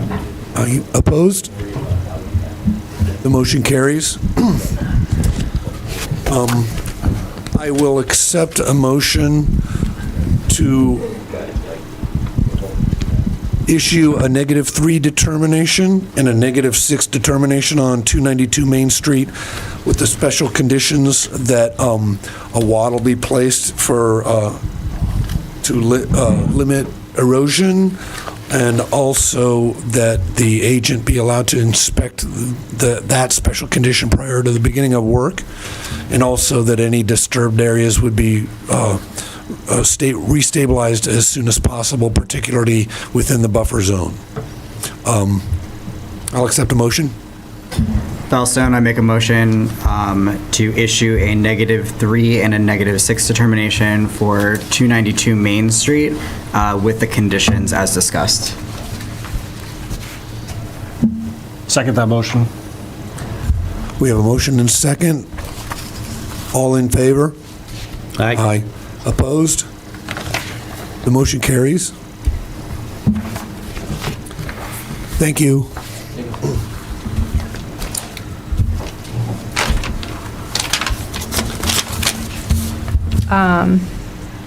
Shire Drive? Yes, unless the chair wanted to consider changing the agenda to move up 18 Main Street, just because that'll be a quick discussion. Does anyone have a problem with that? No. Okay, so, old business, 18 Main Street. So yeah, I could Give us an overview on the enforcement order. So I spoke with Norman Landscaping. They are proposing an annual ryegrass along the slope, along with red and white clover. Both are quick establishing and good for stabilization. We also discussed using jute netting or straw blankets, something along the lakes for the steeper slopes that are out there. And I generally agree with those recommendations. I think the use of the annual ryegrass is smart. So when native seed mixes are eventually planted, they won't have to compete with a perennial ryegrass, which a lot of times they'll outcompete a lot of natives. And then clover is always a good for habitat enhancement. And then as far as the engineered plans, I spoke with the engineer. They've gotten the wetlands delineated, and they're currently working on finalizing those plans. They should be on schedule to have them submitted for the May 8th meeting, which was discussed and approved at the last meeting. So it seems like they're right on schedule. And then I don't know if you have any questions. I do. Good evening. Paul Clill, 18 Main Street. My wife, Roberta. First and foremost, I had promised Al some photos that he had requested, and there's a thumb drive in there if I can give those to him. Review at your leisure. In regards to the update, I wanted to make certain to follow up with you that you did indeed speak with Norman of Norman's Hydroseed. He was a tough case to get a hold of. The initial time when I actually contacted him and he was supposed to send over the paperwork and my neighbor was going to bring it, I was out of state. I guess one of his drivers had a fatal crash, and it was, naturally a big problem for a small company. He wasn't able to get the paperwork. But he did send me the paperwork, and I had followed up to see if he had spoken directly to you about the specific mix that you suggested, and he hadn't, and I called again the day before yesterday, and he said he would follow up. I'm glad to see that indeed he did reach out and you did speak with him. That's great. The rolls are in place, the socks, they were not available as far as compost. We went with the straw wattles, and there's 4 of them in place, which is more than ample. The other thing in regards to a couple of questions, perhaps you can just explain it to me, because this is all new. I wrote them down. Give me a moment.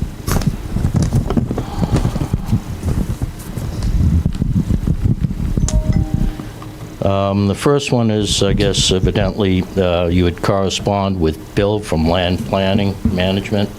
And there was a question, and I was not sure on what it actually meant. Number 3 on the email stating about additional engineering plans.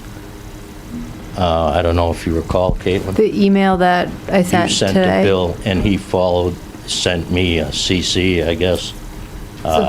It said number 3. Yeah, so that's the plan that we, From him, or is that an from additional? him, yeah. Okay. Because initially, that was the other thing. I got an email from him immediately thereafter saying that he was on vacation, and the initial estimate of $5,000, it's going to exceed that due to the fact notice of intent has to be filed. And again, perhaps you can elaborate, and if so, is that something that I could do myself to defer some of the costs? Because we're both senior citizens living off of Social Security, and as anybody will tell you, it's very hard. Yeah, there's certainly a lot as far as putting the application together, you could do yourself. Just saying. If you wanted to, and add on top of the 5,000, and then the hydro seed, and then the socks, you know, trying to do the best I can. Simple as that. so yeah, I can follow up with you Yeah, if you sometime could, next week, that and would- we can go over, or would maybe be even schedule a time for you to come in Right. to the office. We can go over everything. Right. The other thing, too, that actual survey that Bill's doing, that I'm paying for, what is that actually for? And I'm assuming I would get a copy of it. Not that I'd know what to do with it, but I'm assuming if I'm paying $5,000 for something, I'd like something tangible. I would assume I get a copy. Do I? Yeah. That's a question. So you would, Because as I the couldn't get a client, it hold of would him, be. and it's tough to get back to him through email. He didn't respond, so. So the idea behind the plan is to confirm regulatory boundaries, including floodplain, floodway,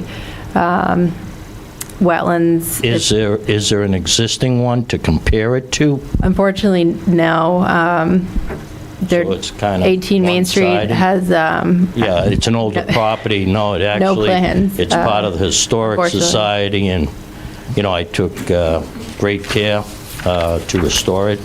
I brought in, and I'm sure when Al gets an opportunity to review the tape, before we purchased it, it was a derelict property, and I brought a contractor in to survey it.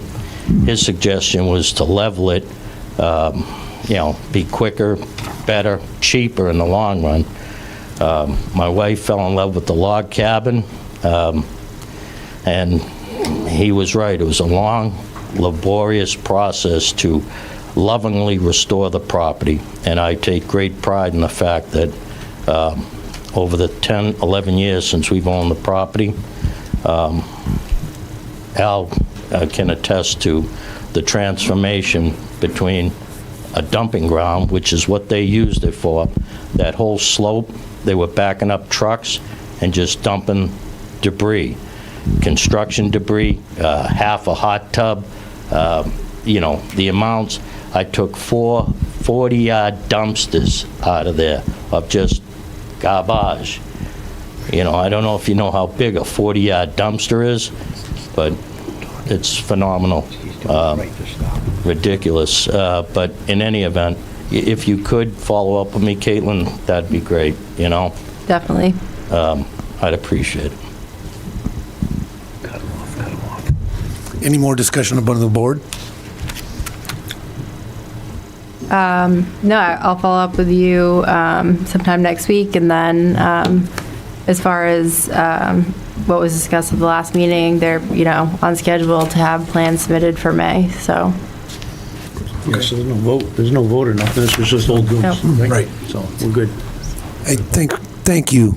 No, Thank you thank both you. for If improving there's the anything property. the board needs, Caitlin, you have all my contact information. Yep, Please reach out. will do. Thank you. Thanks. Okay, shall we return to Shire Drive? Yes, and there was supposed to be a draft, some draft language at the end of this beta letter. So I either forgot to pull it off the printer, or I'm not sure what happened, but we can discuss. Sorry. Do you mind bring up the Shire photos document?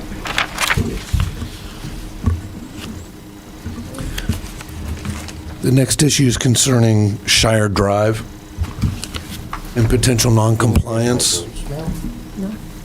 So, 19 Shire Drive, 781. enforcement order 760. is up first, and I'm not sure if the owner is here for that. Is there anyone here from Shire Drive 19? Hi, Mr. Chair, Board, Dennis Brolin, 19 Shire. 19 Shire. Perfect, thank you. And actually, if you want to bring up the 19 Shire plan, just so.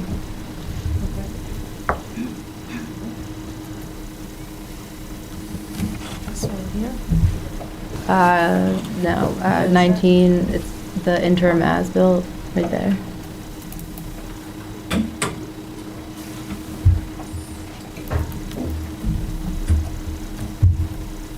Thank you. And yeah, scroll down. Right there, that's good. Is this a turf company at the end? Yes. Yes.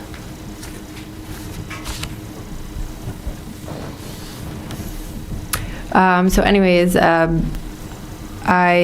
came across this issue with an existing water quality swale shown as existing drainage swale on this plan. The swale was designed as part of the Shire Industrial Park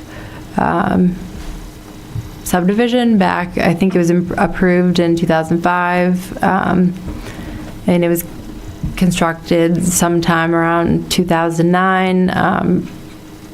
The date that it was completed is unknown. And the larger portion of the swale is located on 19 Shire Drive, and it extends to the south along several other lots. So I first noticed runoff coming from that area. I followed it up, and I noticed a 18-inch diameter PVC pipe that was located underneath what is essentially a bike path that was draining the swale and causing scour and erosion and sedimentation onto Lynn Farm and ultimately into wetlands on Lynn Farm. And after doing more investigating, I noticed that there were some erosion and sedimentation issues on 19 Shire, which is currently under construction. And I think it was last Monday, there was a pretty large rain event that caused some significant erosion, even in areas where grass had been established. So I met out on the site with Dennis and Rich McCarthy ahead of the Wednesday storm. I'm getting my storms It rains mixed every up. day, so I think it's Wednesday. It was hailing when we were out there, and basically issued an informal enforcement order, and erosion controls and other mitigation were put into place to, stop any sediment from getting into that swale, which eventually, is draining onto Lynn Farm. I went back Thursday. I did note there was some turbid water in that larger portion of the existing drainage swale. So there are, and it was raining when I was out there, and it appears that there's more overland flow into the infiltration basin than I had initially thought. Either that or some of the berms that were installed might be pushing water towards the basin. So that's something that will need to get addressed.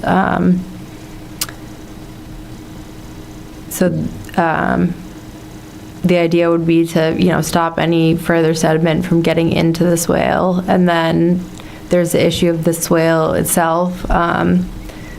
Looking back through the original design, it's designed as water quality swale, grassed. And from what I've seen, depictions of water quality swales in the stormwater handbook, they're typically, the grass is kept very short. And to, prevent any, to prevent flow and have water not being able to be stored in the entire swale.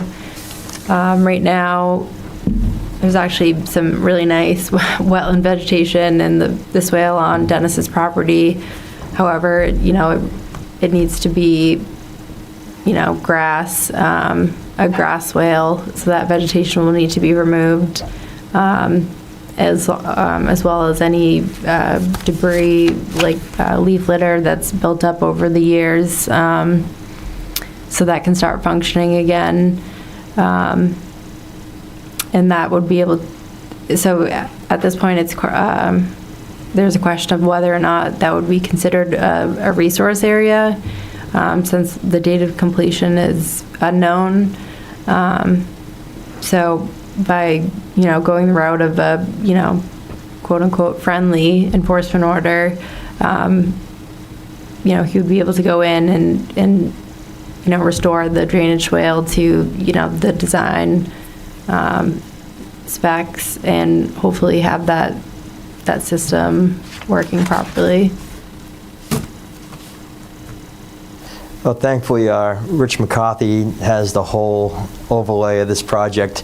I agree we have some issues on the property, some issues that I've tried to address.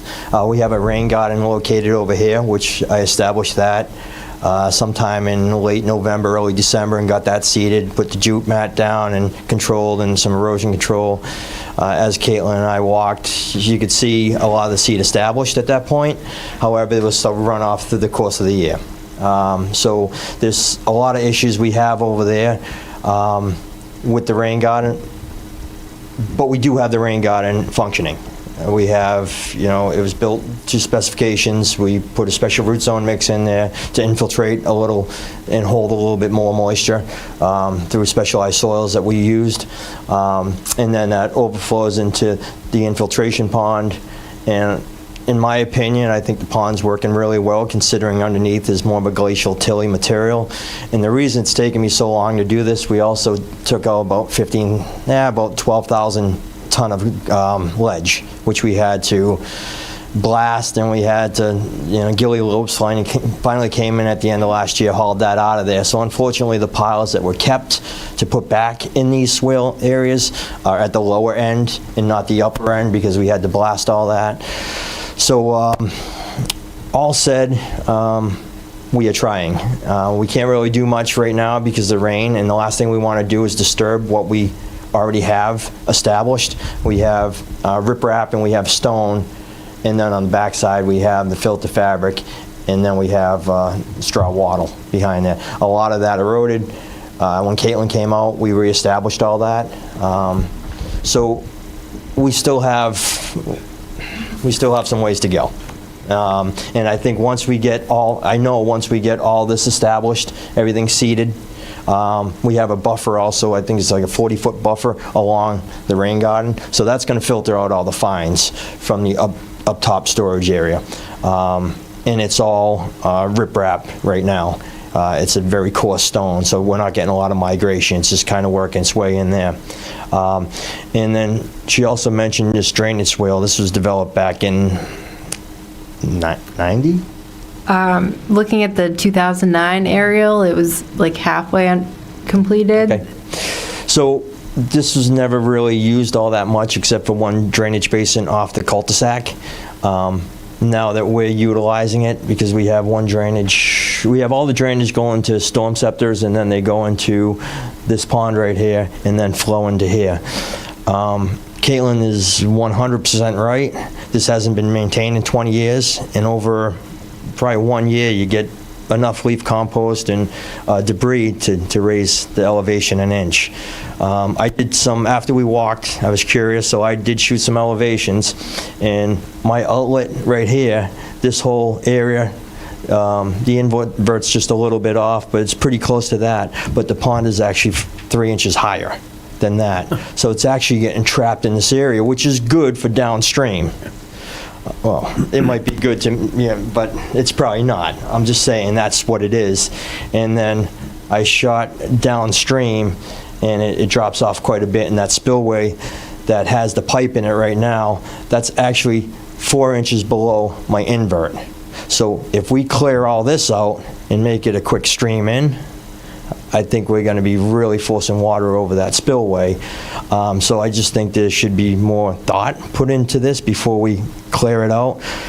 When Beta made their recommendations prior to me putting in this pond, they did not want me to touch any of this. They said just cut the trees down, but you know what happens when you cut the trees down? You're pruning them, so they come back more aggressive. They didn't want me removing any stumps. They didn't want me removing anything. So I want to get this resolved more than anyone, because they're holding up my CO to the building. Whatever needs to be done, I'll do. I just don't want to do it twice. I want to make sure there's a plan in place, and whatever needs to be done, I'll work with the town. Obviously, the town has some impact because a lot of the roadways drain into this swale. The swale carries behind Trident, and my neighbor, John, and then carries over to those vacant lots. So it impacts a lot of people, impacts the whole infrastructure of the whole place. And we don't even know, because it hasn't been maintained, if the drainage structures are even working. Some of them don't even have caps on them. They're just steel plates over them. I know, speaking to Rich, all this stuff's going to be addressed, possibly handed over to the town, but the bond is not going to cover anything. So it's one of those things we have to work through to the town. But I think there's a lot of issues out here we need to research before we do anything. And I agree 100%. I need to do better by getting this thing up and running and getting my buffers and my grass buffers. But to do anything with this, I disagree until we get full engineering and figure out the spillway, the earth berm that's along the side that's not exactly flat, so we could have some breaching there. Doesn't look like there's anything to this point, but this thing's been, it's not really graded the way it should to move water. It's retaining water, which is holding up a little bit of water in here, which I'm not opposed to. I know the concerns about mosquitoes and stuff like that, but it's not a residence. It's my business, so I don't know. I just want to do what's right, and I don't see anything really right out there right now. So,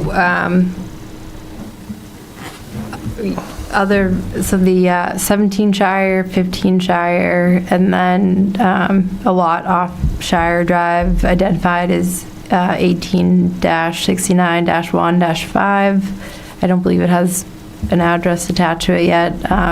They all have portions of the water quality swale on their lot. And my recommendation would be to issue, a friendly enforcement order to them as well. Basically, their stormwater system is not working properly, and it's resulting in alteration of wetlands on Lynn Farm. There definitely needs to be coordination, a plan put in place before any work gets done. So as far as and some enforcement orders have, time constraints, I wouldn't recommend that in this case. Just, a statement of, that the stormwater management system needs to be brought up to the design standards that were approved in 2005. With the 4 properties you're speaking of right now, who's going to design this system? Is it on us? So it's already designed. So really, it would just be removal of vegetation and debris, and then confirming with spot grades that it matches the elevations from the... On proposed? For proposed? For the proposed, For the then. proposed, okay. Yeah. And then... was there ever an as-built on it so we can know the proposed was really done? So actually, planning board just approved a scope of work to do an as-built plan for the subdivision. Okay. Kind of interesting timing, how planning board's trying to close this subdivision out. So there's definitely, there's a lot of involvement from staff and from other boards to resolve this issue. Going the route of having an enforcement order, it kind of removes the question of if it's a resource area, there wouldn't need to be a notice of intent and order of conditions. These properties would be able to do the work and get that functioning as quick as possible and stop that flow from altering wetlands on Lynn Farm. The spillway actually was designed to convey the 10-year storm, but it seemed, it's been flowing every time I've been out there, so it seems like it's, anytime it rains, there's flow onto Lynn Farm, not just a 10-year storm, so it's definitely an issue. And like I said, this outlet right here, this invert, is higher than the spillway. Yeah, which is not promising. There's a lot of history here. I've been we don't have the time. We don't have the time, Al. Dennis. We don't have the time, so I'm I going think home. I've looked at 100 plan sheets in the past 2 weeks, and My only it's question starting I to have get is jumbled. 17, 15, and so on are also involved. And I know Dennis's company, and I know Dennis, I've worked with him for a long time in the past with water, but I'm sure he'll take care of his portion, but who's going to take care of this other stuff? You're not, Dennis isn't The responsible. property owners. Oh, okay. So was this inherited, or was this, you know what I mean? Did like Dennis didn't own this land before he took it over and cleared it, but the prior owner who owned all of it at foreclosed and just walked away from the place, and I'm just wondering, was this like this before Dennis just happened to be the guy that did some work up at the top? And So it was constructed, an as-built was never done, so it's, nobody whether it was done right correctly is unknown. Although I would assume that if, it was constructed, in a way that was totally different than the design, there would be a lot more erosion and sedimentation on Lynn Farm than what I'm seeing. As I'm seeing Pond Street, over on Pond Street across from LVJ, we have water running down the road. That's coming from that same the Sharon Ave tank, I'll call it, the water tank. It's coming from that area. I've noticed now that at the end of Shire, there's a pipe with a telephone pole, and we've got water coming out of it constantly, right on the 1A. It never did before. All of a sudden, I'm just saying, we've got water coming from everywhere in that whole area right now, and I'm just wondering where it's all coming from. Well, I was hoping the other two shared BMPs were working, but guess I'll also look into. I'm confident that Dennis will take care of what he has to take care of. I do have to say that Dennis has been more than helpful in addressing these issues, and I appreciate it. What my major concern is too is clearing of the 20 acres for the solar fields.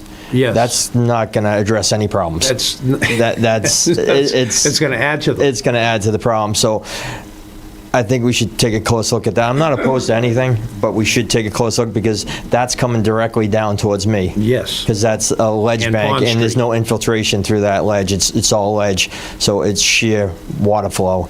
The only thing that's stopping it now is the vegetation at the bottom, the 20, 30, 40, 50 years of vegetation that's holding that up. When we clear that, or not we, when they clear that, we're going to have some issues. And the same on Pond Street side too, Caitlin, where Tony DiMartino does a cut, say, across from LVJ. There is water constantly coming out of that ledge right out on the Pond Street, and in the wintertime, it's heck because we've got ice and we fight it plowing and salting. So once they clear that land, we could have a major issue with water. Just the sheer ledge is just pushing the water right out of it, and it's endless. Could get worse. But I'm happy to, as long as we have a plan and I do it once, I have no problem with taking care of my property. That's why I was just curious on 1715, because 17's the guy next door to you, right? He's your buddy. Yeah.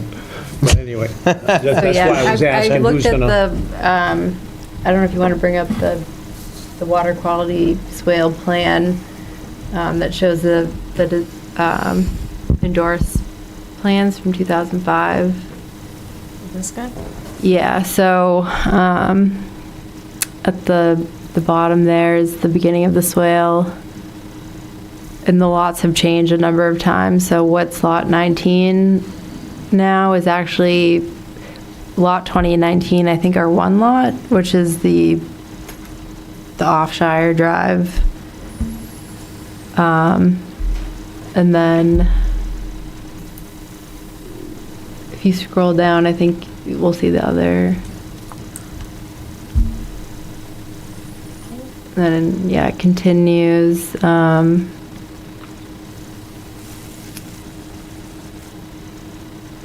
All the way to 19.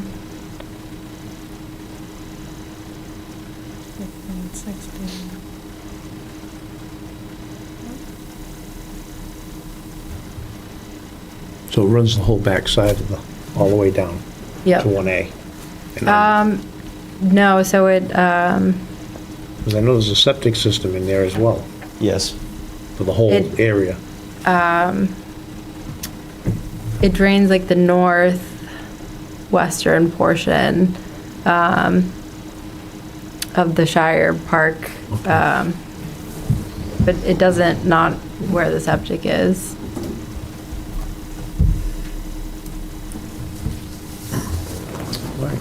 It's right behind the utility easement. That roadway in that was they just put temporary. in the temporary. The temporary one? Yeah. Want to bring up the To the new development. Yeah. Yes. photos? That one. Do you have an aerial that shows it as well? The Shire photos, figures. So that's just an image of the PVC pipe. Now, where is that located? I don't. So the spillway. The rock wall is Sorry, guys. is the Lynn Farm property boundary. That's the one behind, like 15 Trident's, like right there. Okay. And John's right there. Got it. And that just shows the sediment flowing down. And then this is actually 19 Shire, and actually now it makes a lot more sense why it's pooling there. Yeah, because this is the invert, well, you just had, this is the invert 254. And then as we progress into that basin, it rises up with the sediment. So what you see right there is just trapped water because it can't go further. But if it did, like I said, if we had this clear cut and there was an elevation drop, 0.5%, 1%, all the way to that swale, you're going to hit that, you're going to breach that spillway every time with this. So that's why I'd like to see a design, because maybe there's something in between. Maybe that was designed like that. I don't think so, because why would you trap water right there? But it's just something needs to be done before we start the remediation on this. Like I said, Beta told me not to take the roots out, just cut down the trees and basically prune everything down to the surface and not maintain anything because they're wetland plants. They are nice wetland plants, but, you know, we definitely need a functioning stormwater system. Because as you can see, it's causing issues elsewhere. This is just a figure. So the swale runs, you can actually see the basin. It runs down all the way behind. That's where the pipe is right now. Yeah. In my rain garden goes from here continuously all the way down here. And I have an earth berm right there, right beside the trail. We kept the trail alive. And the trail goes all the way down. And I guess that goes to, I don't know, I've never been back there. It goes to the farm. I'm sorry, what goes to the trail? That goes out to Lynn Farm. There's a lot of trails out there. I've walked a good amount of them, but yeah, they kind of crisscross all through Lynn Farm.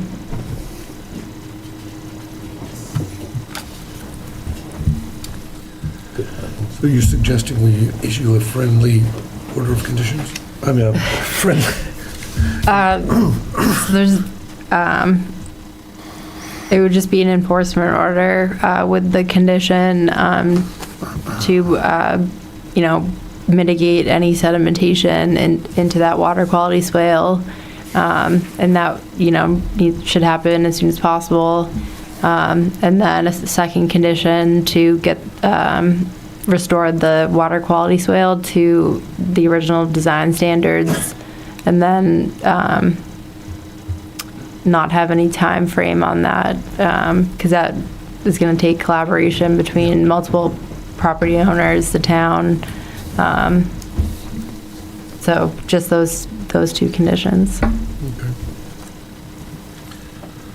Is there any other discussion? Any other discussion? I'll accept that motion for an enforcement order. I don't know what to say. So moved. Yeah, so moved. So moved, work. An enforcement order on 19 Shire Drive that includes Thank you.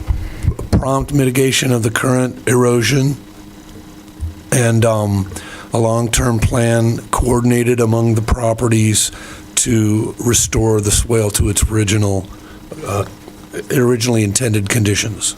Well put. Also move that. Second. We have a motion, a second. All in favor? Aye. Opposed? Thank you so much. Have a Thanks, great Dennis. Thank Have a you. good night. Motion passes. Thank you. The motion passes. Next up, are we going to go through Shire and all these individually? So for the other three lots, I would just recommend issuing an enforcement order with the one condition to restore, I guess for lack of better terms, the water quality swale, so that it's not impacting wetland resource areas. Again, with no time frame, because it's going to take time to coordinate. Can we do those jointly, or do we have to do those individually? It would have to be individual votes, yeah. Okay, I will accept, unless there's any discussion on 17 Shire, I'll accept a motion to order to issue an enforcement order to with the discussed Yes, conditions. restoration and coordination with the other properties to restore the swale to its originally intended conditions. So moved. Seconded. We have a motion second. All in favor? Aye. Aye. Opposed? Motion carries. 15 Shire Drive. Deja vu.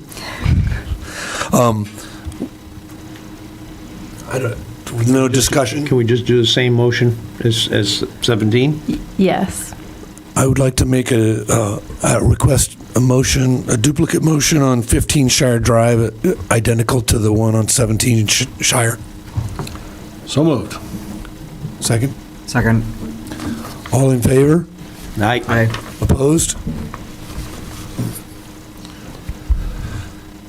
We have a fourth enforcement order off Shire Drive, currently numbered 18-69-1-5, with the same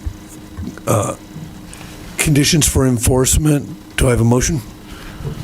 Valstone. Oh, go ahead, Val. Valstone, so moved. I'll second. All in favor? Aye. Aye. Opposed? Things will never go that fast again, folks. It's kind of painful.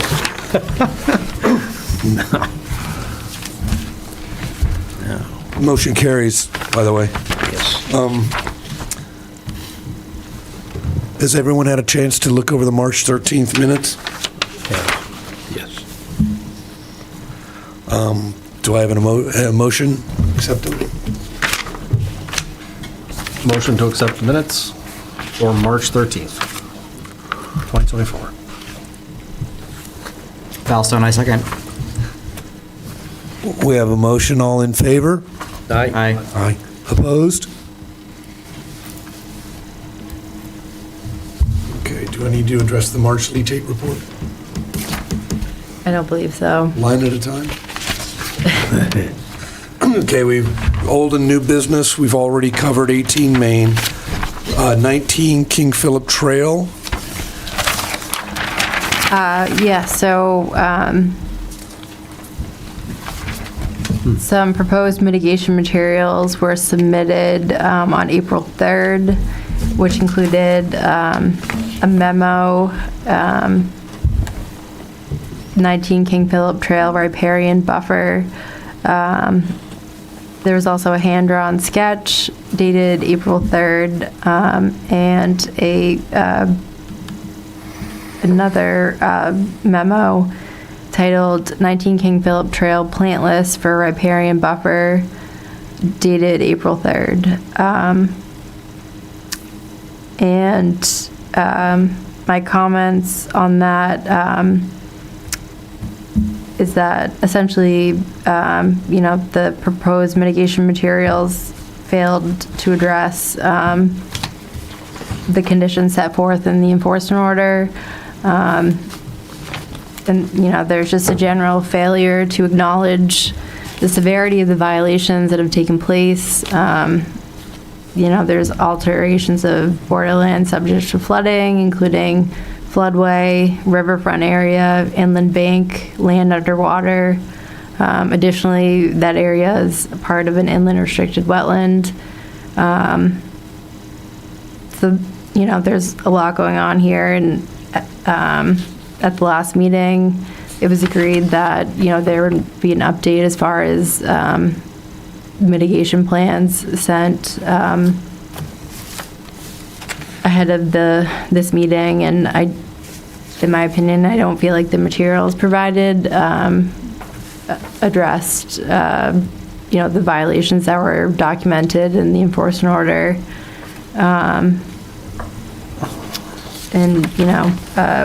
So as of right now, I believe they're out of compliance with the enforcement order.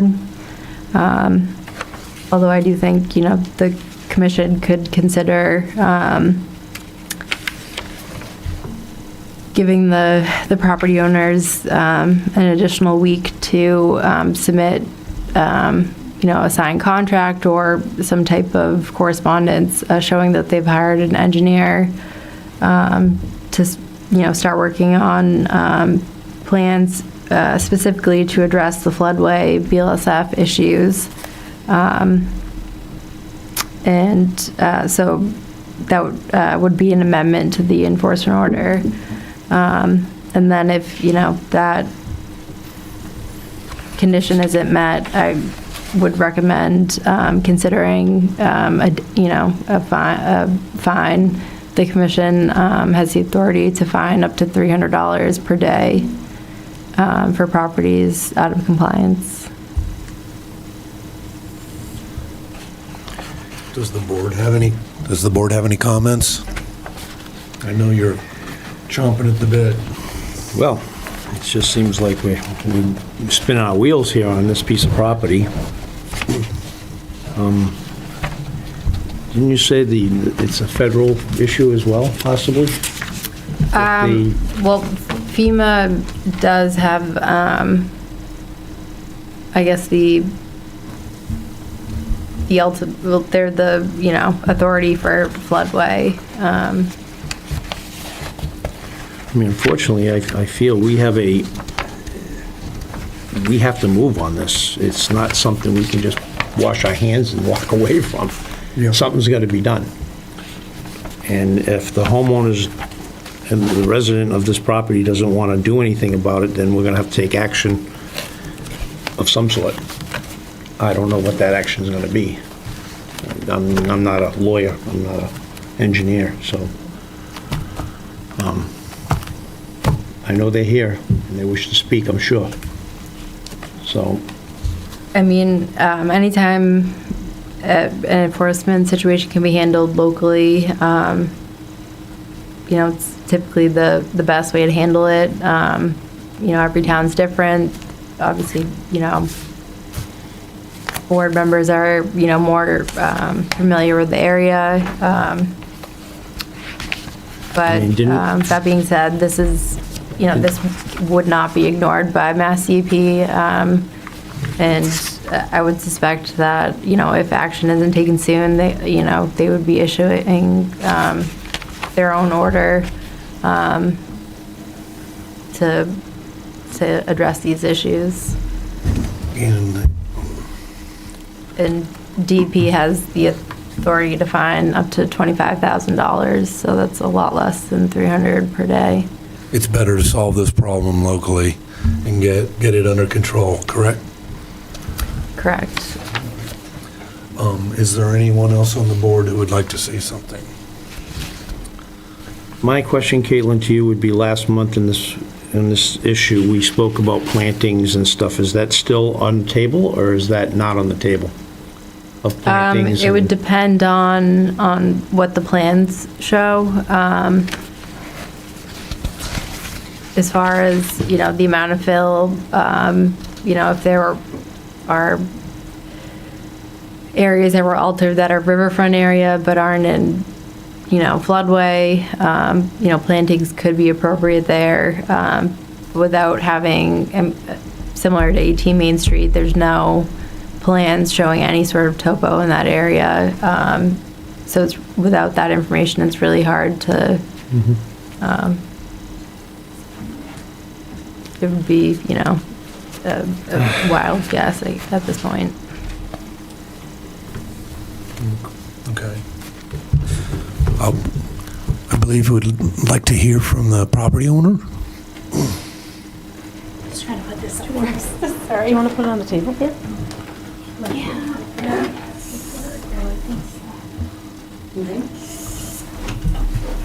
Oh, yeah. We can put it right on the table. Is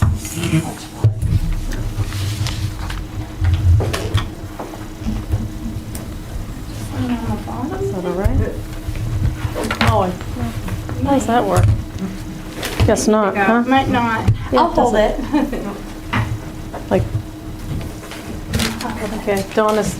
Oh, it's Dane. Vanna's here. She'll help. It's Dane.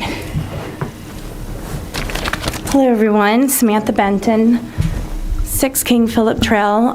Talking for my parents at 19 King Philip Trail. Gonna be honest, kind of surprised and saddened to hear this, because I rewatched the video, and thought we had addressed the requests that you guys had asked regarding the removal of the wood chips, which we did address in our plan in the email sent on April 3rd. We sent it a week ago, a week in advance as requested, so we could get your review and feedback.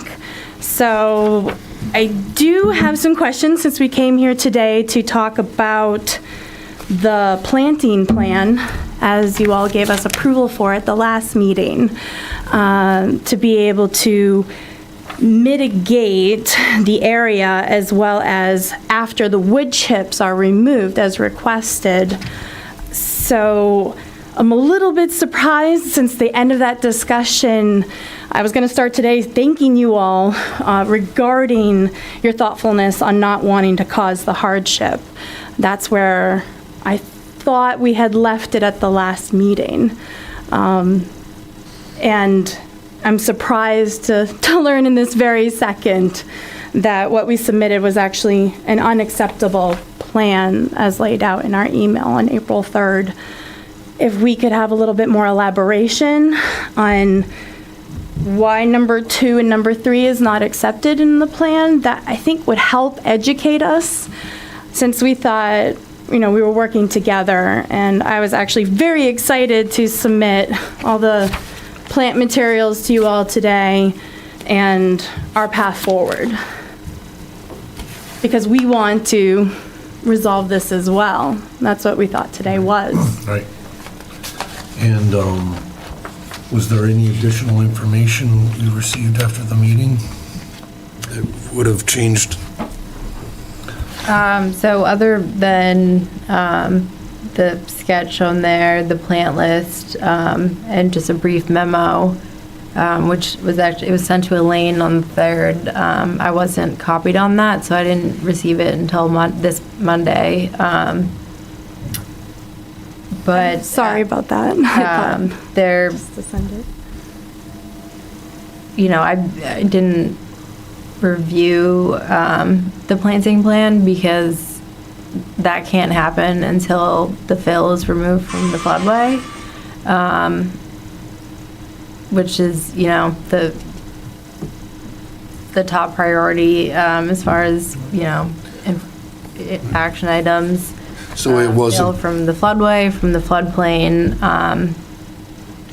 So, having, the planting plan is kind of, jumping cart before the horse situation. So the removal of the mulch wasn't sufficient. It's the fill, right? So there was a layer of mulch, and then I think I don't have my notes from last time, but in general, I think I had 3 or 4 soil profiles I put together using my soil auger, and I found anywhere from 12 to 24 inches of filled material in that peninsula area. So I can get a good grip on this, so we are gonna require that fill that was put there to be removed. It has to be, It has to be removed and put back to the in the state floodway. it was. If they want to leave fill in the floodplain, they would have to either provide compensatory flood storage for that, or do something similar to 68 River and, show that there wouldn't be, it would be de minimis. But, any amount of fill in the floodway is not permittable. And are we talking from the tip of the peninsula that we walked on to approximately where the, let's say the dock is that was there? Is that what we're talking distance? So that would have to be removed? It could be stockpiled further back, or whatever was taken out, or does it have to be removed totally off premises? Because we still have wetlands. There would have to be, a plan for that. There's a 200-foot riverfront area. Ideally, it would be stored outside of any resource area. But again, that's, up to the property No, owner to come up like I with said, a I'm just plan. looking at plan here of attack on what we're requiring them to physically do. But I think at this point, we're requiring a plan, right? Yeah. Like a professional plan. Yeah. We're not requiring anything to be done yet. Right. Just a So, plan. yeah, an engineer would, conduct a survey of the topo, come up with a plan to remove that fill, including any erosion measures to prevent, sedimentation while that's being removed, considering, water level's pretty high. So there's a lot of work that goes into it, but, bottom line, it needs to be removed. Yes, go ahead. Thank you. The minutes that were just accepted at the last meeting, do you happen to have them on hand where we could just read the last sentence of or last two sentences of our last meeting together? Because where we had ended at the last meeting was that it couldn't be agreed upon when the fill was placed. And we were eternally grateful for all of you in the discussion you physically said, which was that it wasn't right to place a hardship on my parents, the owners, and that you had asked that we remove those wood chips. And thus, that's what we placed in our written plan to you, was agreement and compliance that we would remove those wood chips as requested during that discussion. It wasn't requested that due to hardship reasons that my parents were going to have to find funding for an engineer when there was no agreement as a group, as a team here, what that survey would tell us to do in that situation. And therefore, we all discussed at the end of that call, well, if we remove the wood chips, would that satisfy you? And we had agreement, and I rewatched it, and that's why I'm baffled right now and a little bit surprised, because that's why we created the plant plan. That's why we submitted it, and you guys asked us to submit it to you, and I'm sorry, Caitlin, you didn't get it earlier. In my company, you submit all resources to the administrative assistant. That's what I did. It was not specified to send it to you, so I apologize. I thought I was doing right a week in advance to get feedback. So could we look at those minutes? Because this is 180 degrees We different. don't really need to readdress the minutes because I think the circumstances are important, and there's additional fill on an area that didn't have fill, and now we need to figure out how, well, am I understanding erroneously? No, No. I mean, I can't remember how, the last two sentences of what was discussed, but I do recall the board stating that all conditions in the original enforcement order are still are still active and need to be addressed, and those conditions outline or describe exactly what needs to be shown on the plan. I will say that the last meeting, I was the one that said that we're not here to put a hardship on you or your mom or your dad. But on the other hand, you got to understand on our end that our hands are tied with the federal government. And this is more than just our responsibility as a town, as a conservation commission, to take care of what happened there, regardless of when it happened and who did it. It happened. We've proven it happened. We've seen the fill has been brought in there. There was wood chips. We have to react on that. We have to do something, or we're going to get in trouble through the federal government. So that's what I want to let you know. We're not here to put a hardship on anybody. That's not what we're here for. We're here to protect the environment and the nature of it. So that being said, there's something that's going to have to be done, and we are trying to figure out what we can do. And it's not easy for us to figure that out right now. Without causing more damage, exactly. So that's where we're at, and, unfortunately, this happened, and there are topos that show that it happened. There was fill. There was fill brought in, there was rocks brought in, and we have proof of that. So with that being said, we have to do some kind of enforcement, and my hands are tied. I don't know what to do. I'm, as one of the members here, I don't know where to go. That was one of our questions at the last time, too, is what do we do that does not, in the removal, cause greater, I can't see you, Caitlin, I'm sorry, won't cause greater degradation? So and damage? there's a lot of in situ, I believe it's term, mitigation measures that can be placed while that's being removed. Again, that, that would be something that would be shown on a plan. And how do we show on a plan that this removal would then be all underwater? And We then, don't have to, we just have to remove the addition, so remove the riparian buffer altogether? no, we Remove the fill material. fill material that's distinguishable from the original soil. And will an engineer help us determine why those trees won't then fall with the removal of that material, if the material is equal to the base and the roots of those? I'm just trying to, I need your education and your help, that's why I'm asking. Question, and my supposition would be that in the restoration of the area, if the tree wasn't original, then maybe it would have to be sacrificed and appropriate vegetation introduced. I don't know. They're over 100 years, yeah. I don't know. But I can tell you that hardships don't get less when, if you go federal. So, we definitely don't want to.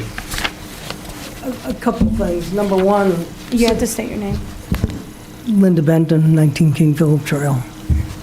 Number one, I wanted to thank the committee, and that didn't get noted for the record, that since we've been doing this, Caitlin and I have been working 2.5 years in trying to get the culverts open. Since the culverts got cleaned of the debris, even with all this rain, no flooding, no nothing. All right? That's something that I did not do a good enough job working with Caitlin and others to explain, that you clean that debris out, you don't have an issue with flooding occurrence. So that is a fact. So the thing that I'm trying to say is thank you for getting that part done. And that's why we could do the planting. Now, if we disagree, respectfully so, on each side of when that fill was done, if you were to go through any of my property, I believe you'd have fill. And King Philip Trail is a culvert, a dead end. Our property was supposed to be not buildable. When they built all the other houses, it was the dumping area. All right, so in addition to all the historical stuff, it was dumping. Matter of fact, I just talked to somebody 2 weeks ago at a funeral that said, my God, how did you survive all the dumping? And it had to be fill and all. We did not put that fill there. I understand Caitlin's point. I hope she respects my point. It is fill. I'm not disagreeing that it's fill.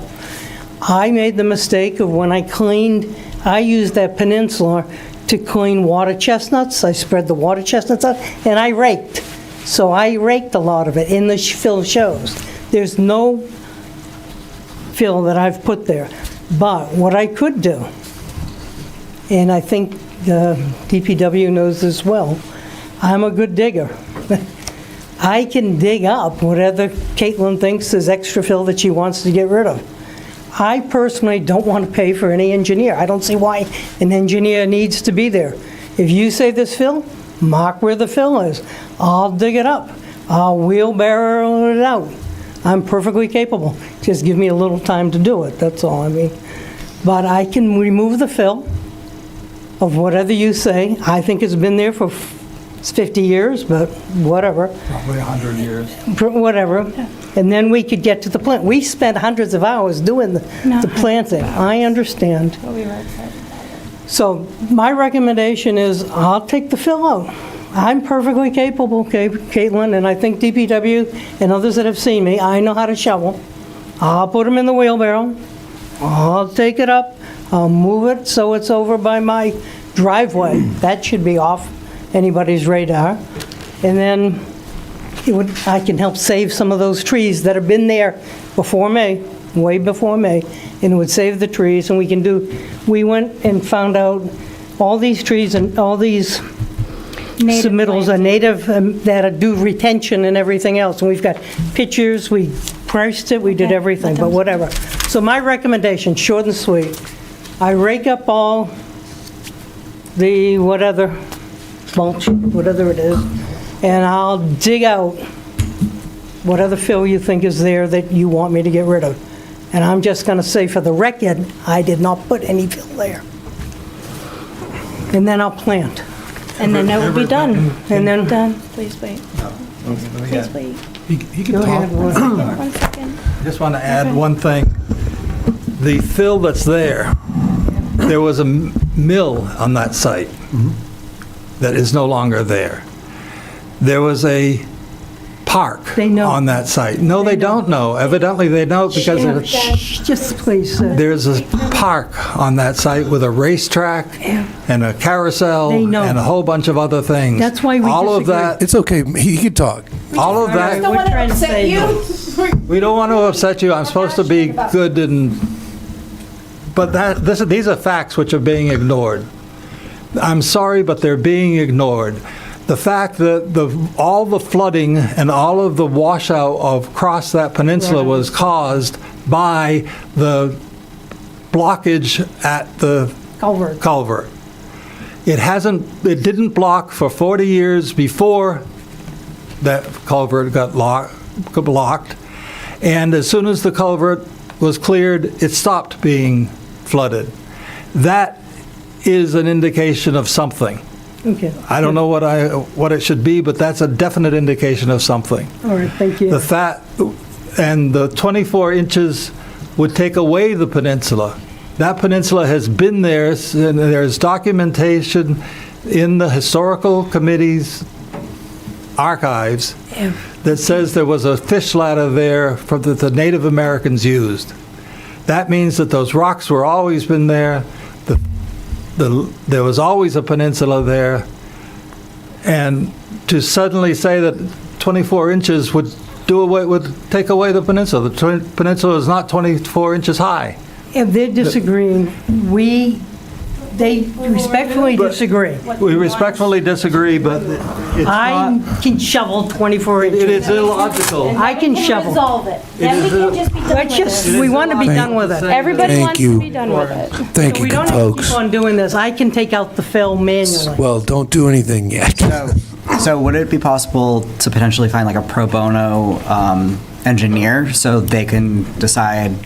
I've already paid $2,500. No, pro bono means you don't pay. You don't pay the engineer. We have already paid an engineer. You've already paid an Up until engineer. this point. I didn't pay him today because it would have cost $1,000 for him to wait till we got on. So does he have any plans? His biggest concern was the peninsula will be gone if we do get rid of all the fill. So that, he stated that last time.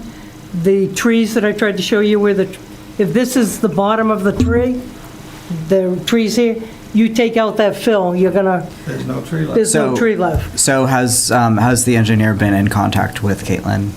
Yeah. He did the Couple walk times. with us as well. I times. haven't had any contact with him about this specific property since the last meeting.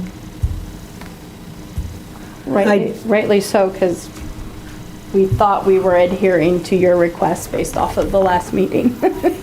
Jim. So there wouldn't be any Jim more reviewed- contact. Jim reviewed what we did, and he thought we were complying, so mistake on his part. We Yeah. understand what you're saying, we're trying to satisfy the federal, whatever you need to satisfy the volunteers of this commission. If you need that fill removed, we disagree, I'm capable of doing it, and it's free. All right, I have zero doubt of that. Much more capable than I would be, especially at this point. But then it gets it off the table. It does not exactly get it off the table because it needs to be done appropriately. It just can't be pulled out. It has to be. I have to stand for my hearing aids. It can't say appropriately? There has to be a plan. Otherwise, Okay, if I submit a plan, get washed out.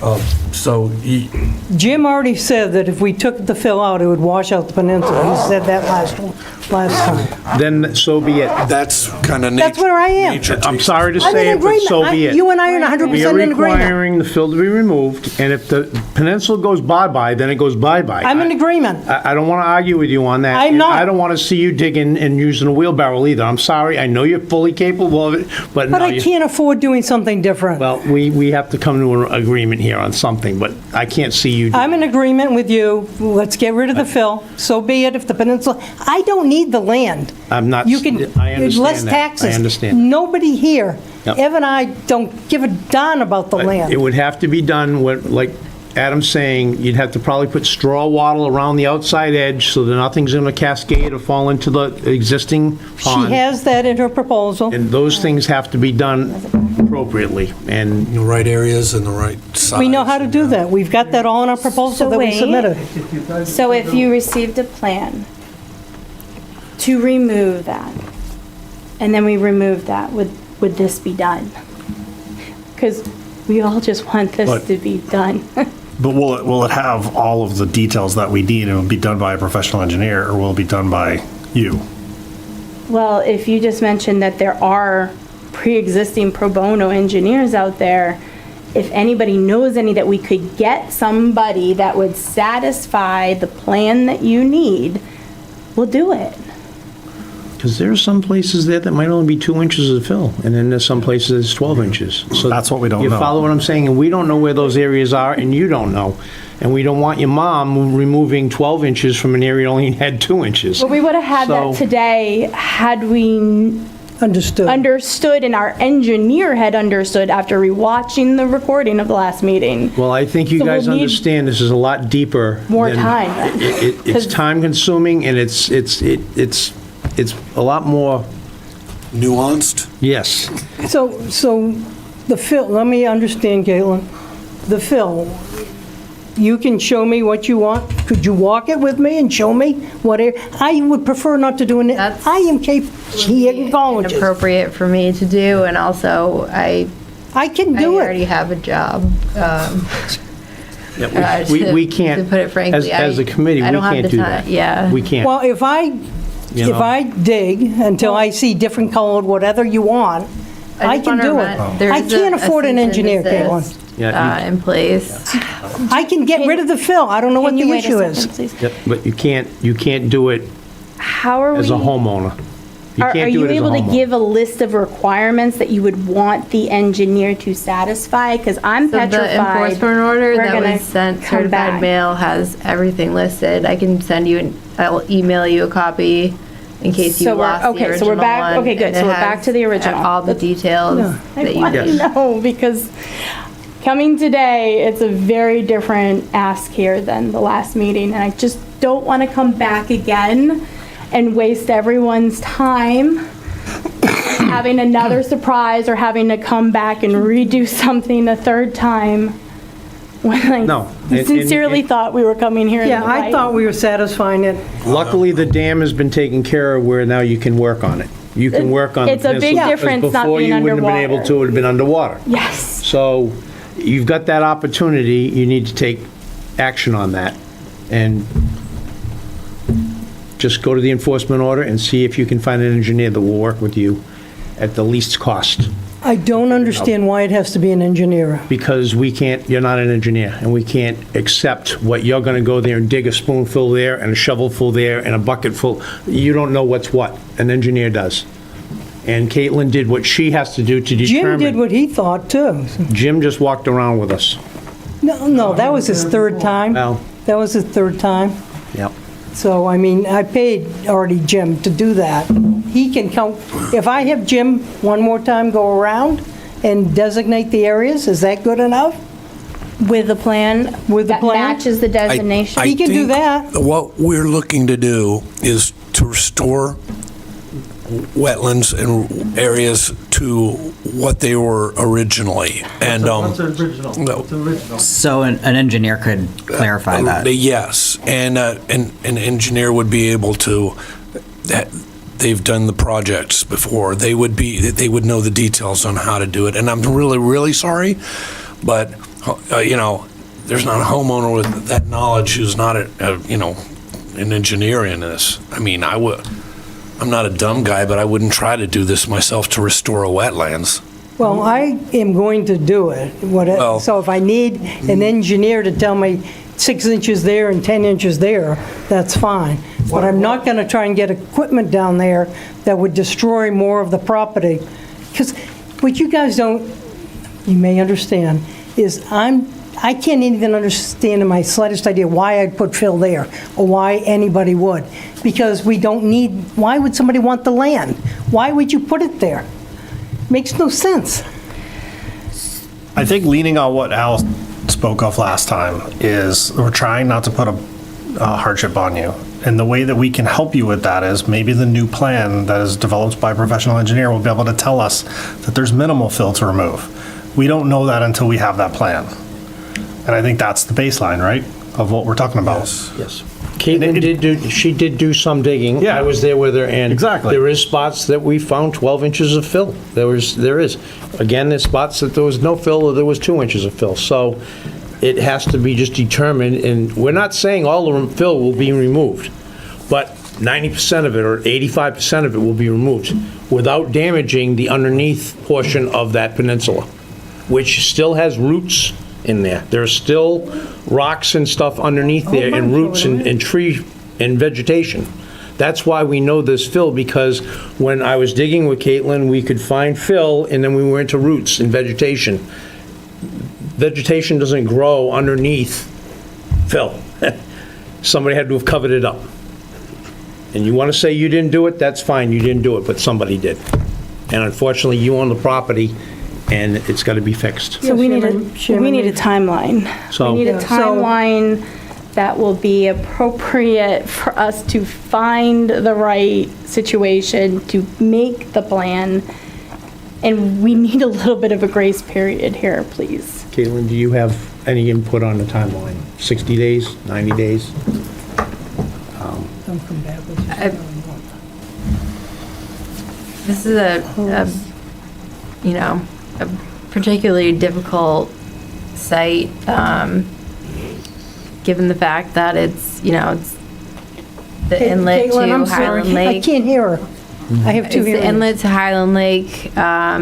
Stop River is a large river that conveys a lot of volume, and then about 500 feet upstream of what's essentially a dam, earthen dam, man pond lateral, which flows into Stop River. So there's two major perennial streams converging 500 feet upstream of this impoundment, which is an inlet to the Highland Lake. And so as soon as possible, ideally would have some sort of plan for the May meeting. That's not enough. That ain't gonna be around. It's gonna take us that long just to find an engineer, Caitlin.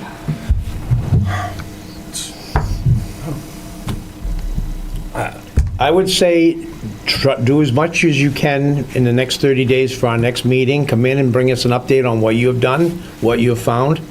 And if not, we might give you an extension for another 30 days, but something has to happen. We just can't sit on it.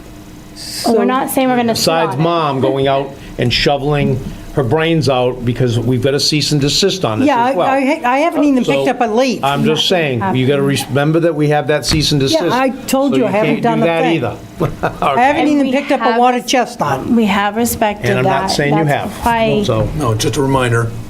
just reminding you, because I know your enthusiasm to go out there and do what you want to do is there, but Find the result. So can I summarize though? If we try and get a pro bono, because it costs, like, Jim would have been $1,000 just to be Tonight. here tonight, because of like how I long you it know. takes to get on the agenda. So if I can get an engineer to figure out where it's 2 inches, 6 inches, 12 inches. No, they have to make a plan. Yeah, I was going to finish, where it's 2, 4, 6, or whatever it is, and say, okay, this is where the fill is, whoever put it there, doesn't matter, and come up with, this is where, how much fill is where. Then, if that's acceptable, could somebody, et moi, manually take it out? Would that be acceptable? That would be up to the engineer. Yes, I understand that. Yeah, If the so I engi- don't think we can't answer you on that because we're not engineers, but I think the engineer could. If that engineer did say. Yes. Okay. And the engineer did say that. Okay, that's all I'm asking. We would get the plan, Caitlin will take a look at it. and How do we get it to Caitlin? Because she lost 4 or 5 days. No, and- No. send it to you directly No. instead of, I mean, it We had would a have been week- nice. We had a weekend here, and, they come on Friday, Caitlin doesn't work on Friday, so she didn't get it till Monday, so. Yeah, we put it on Wednesday. It was asked to be done a week ahead of time. okay, so we send it to both of you? Okay. Yeah. In case one's out. Didn't know that. Or drop it off at the We town hall. we tried our darndest to meet the commitment by getting it in a week ahead. That's the least of our concerns.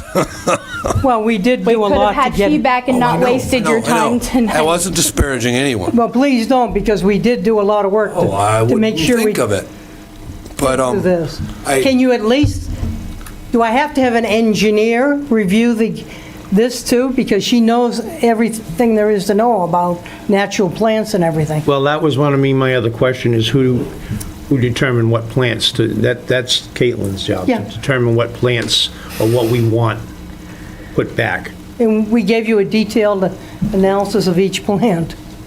Yeah, well, any replication, restoration areas have specific performance standards and regulations that need to be followed. I don't know if those, but that's, again, Let's get past stage Yep, one first. yeah. I just, Removal of the material, and then we'll talk what we're going to ask you to put for planting. But So we can't- no we can't be disrespect to your daughter and what she knows. No We have certain worries at all. plants that we require, just like number 18 was told, this is what we want, and that's what he put. And can we do it in parallel though? Well, Or Caitlin? That's why we submitted in advance. Yes. To find out what you wanted, so, We'll let you know at that time. okay. We gotta so wait at 30 the days next to know? meeting. Yes. No, I would just- let's I would get phase read- one done first. You read the enforcement order and all the conditions in it. That I try to put as much detail in there as possible as far as what would be required. So, They said no. We have to do the first part. Yeah, I understand that. Thank you. Thank you, folks. Do we need to make a motion to continue till May with the readdressing of the progress? no, Old business? unless there are any amendments to the enforcement order, there's nothing required. Thank you. So it will be old business next time? Correct. Okay. Right. So we'll come. Thank you, folks. And we'll probably see one or some of you next month. Thank you. Is there any chance, I Come with know a you plan. guys are volunteers, and I appreciate that, but in terms of timing, because if I have to have an engineer come here, they cost $300 to $500 an hour to wait in the parking lot with us. Right. Well, we do have a Zoom option, so they could Zoom in, or we could also Zoom.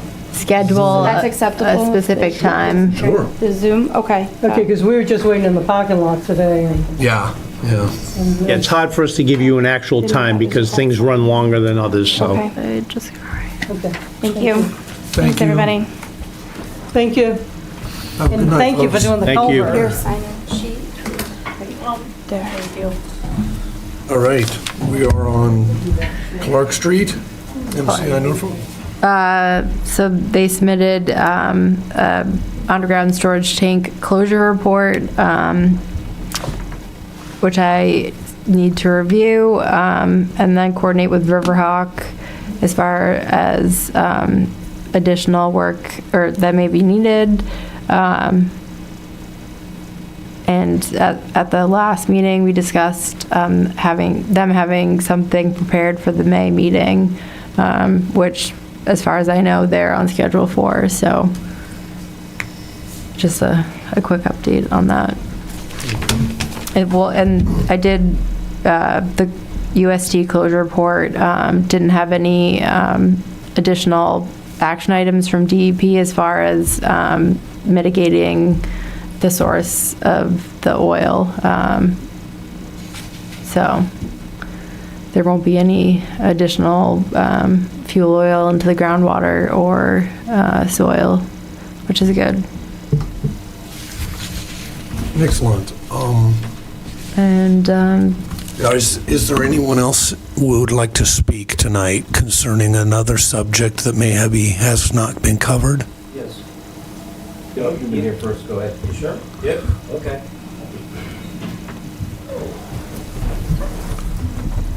Want to sit or you want to? Yeah, I'll stand. Long night. Hi, Harvey Stone from 79 Union Street. Here to discuss our 71 Union Street estate lot that went through planning board last night, and I, not really familiar with the whole process, but I understand it didn't go in front of this committee before, and I just had a couple concerns I kind of wanted to bring up.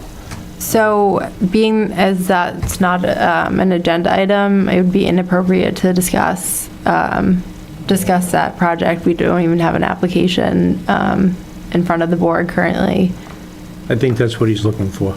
You have to fill an application out, sir, to be in front of us for us to discuss anything in regards to your Okay, project. like I said, I'm not familiar with the process, but, it went through planning board last If night. you want to give me a call during office hours, I can go through the process with you. It's just, it's not appropriate for the commission to discuss. Understand. At this time, but I'm happy to answer any questions you have. But I guess I'm concerned that it already went through planning board and was approved last night, so doesn't this committee have to look at that project?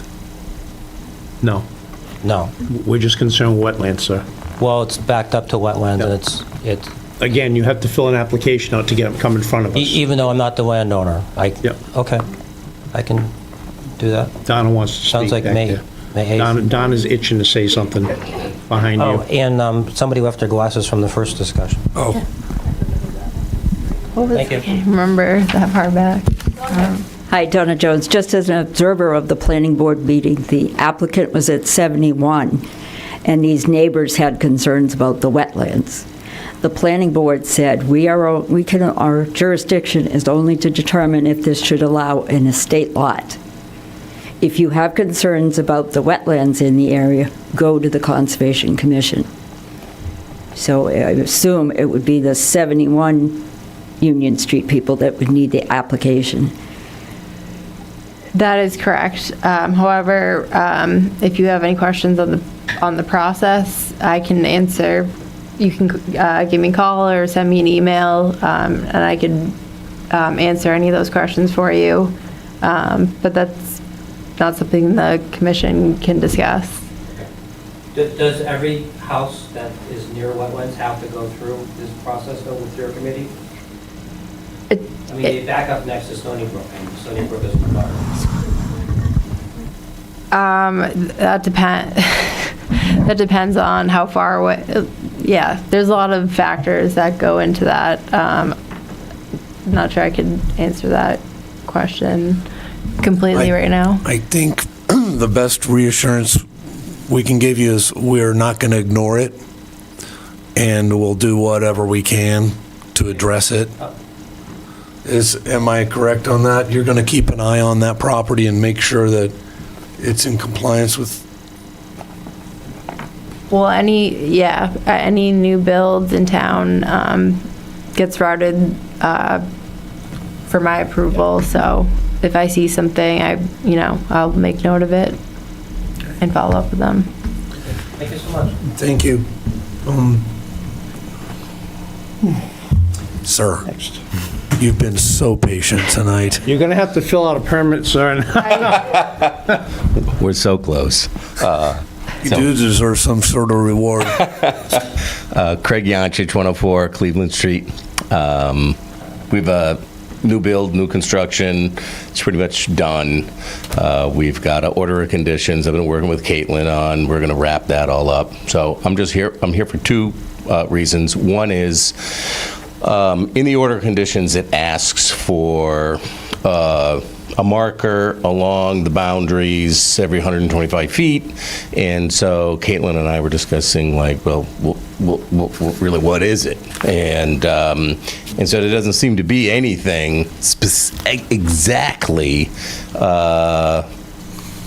detailed as to what it should be. And so I don't want to go ahead and do anything.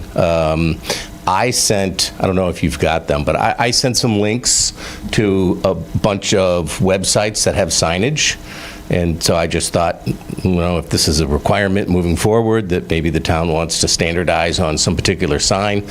I've done research, other towns have their own sign. So that would say, Norfolk wetlands, no entry, or whatever you want it to say. And you can have signs custom made. Well, these are actually pictures of my second one. There's a Word doc with some links in that email. Craig, if I can jump in on Sure. this. Yeah. So, similar to other projects that require markers along the 50-foot no disturb, I was reviewing the order of conditions with Craig, and there's a very strangely specific marker described. It's supposed to be a concrete bound or seal with wood that needs to be epoxied so the wood doesn't rot. It was just so he was wondering if it was okay to use something else, and I pretty much said the commission, I think, would be open to alternatives that meet Signs at the DPW for conservation land on posts. Is that the same so I what think we're talking about? I think or no? Are we I looking wish for I granite had marker time or to- something? Well, I think, so the reason I brought it up is because there really isn't anything standardized. So I thought, well, before I go off and just do something and have somebody say they don't like it, I thought maybe just bring it up to the Conservation Committee and say, hey, maybe you guys come up with something. These things and are then I had on ideas. steel posts, and it says conservation land beyond this point. No trespassing or something of that nature. I could get a picture to you, Caitlin, of them. But on the Caitlin's this description, was it was like a little different. concrete, almost like a property marker. Yeah, it's like, Yeah. I have them, With I a had some. cap on it or Yeah. something. Is that was- right? Because, see, you're not allowed I've to never use seen creosote something anymore. so, I mean, the epoxy part, but anyways, so I think Craig's intent was to see if, the commission would consider, a comparable alternative that meets, the same. It's a fair amount of effort. There's like 6 of them that have to go in. And so at the end of the day, it's going to... We'll come over, Caitlin, what you like, we'll say yes. I mean, There's a lot of alternatives out It's there. amazing. Yeah. There's metal that signs are and less fiberglass. complicated. Yeah, That's why I say these don't- have been up behind the DPW for years, and they're still there. So they haven't, Well, I mean, does the town have signs that I can use? Then Probably not. I saw these go up about 15 years ago, so I'd have to take a picture of them, and I have to actually go over to one and see what it's made out of, because they have lasted. I know it says conservation land beyond this point, so I'd have to see what they're actually Because at. I think what we were looking at is... Although I think that is actual conservation land. It is. Like, not wetlands. I mean, there are wetlands, but it's, Yeah. He's talking about like a fairway marker, Right, yeah, okay, so, right? yeah. Like a golf, like, The biggest thing was, I didn't want to do something and have it not be accepted. Right. Yeah. And You want it to so... last. You don't so want to it's put them like- in and they rot in a year and they're gone. Yeah, and then the other thing was, we were looking at, it's almost sounded like it was something that was, like a property marker. And of course, if it snows and somebody goes out there with a chainsaw, right? Yeah, cuts them. Well, I mean, it doesn't cut, if it's a foot off the ground and there's 2 feet of snow, guy's gonna go out there, and there's a lot of really good wood out there. Somebody go out there and walk on the ice and cut it all up, because it's wet. It's wet Yeah. lands. Right. And so... Good question. So I guess we can talk about that, Caitlin, and then we'll come up with something.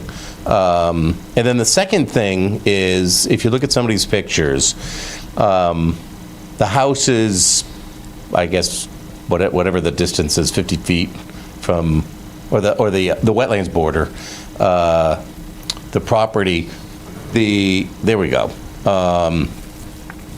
I've got a parcel of land, easier just to get there.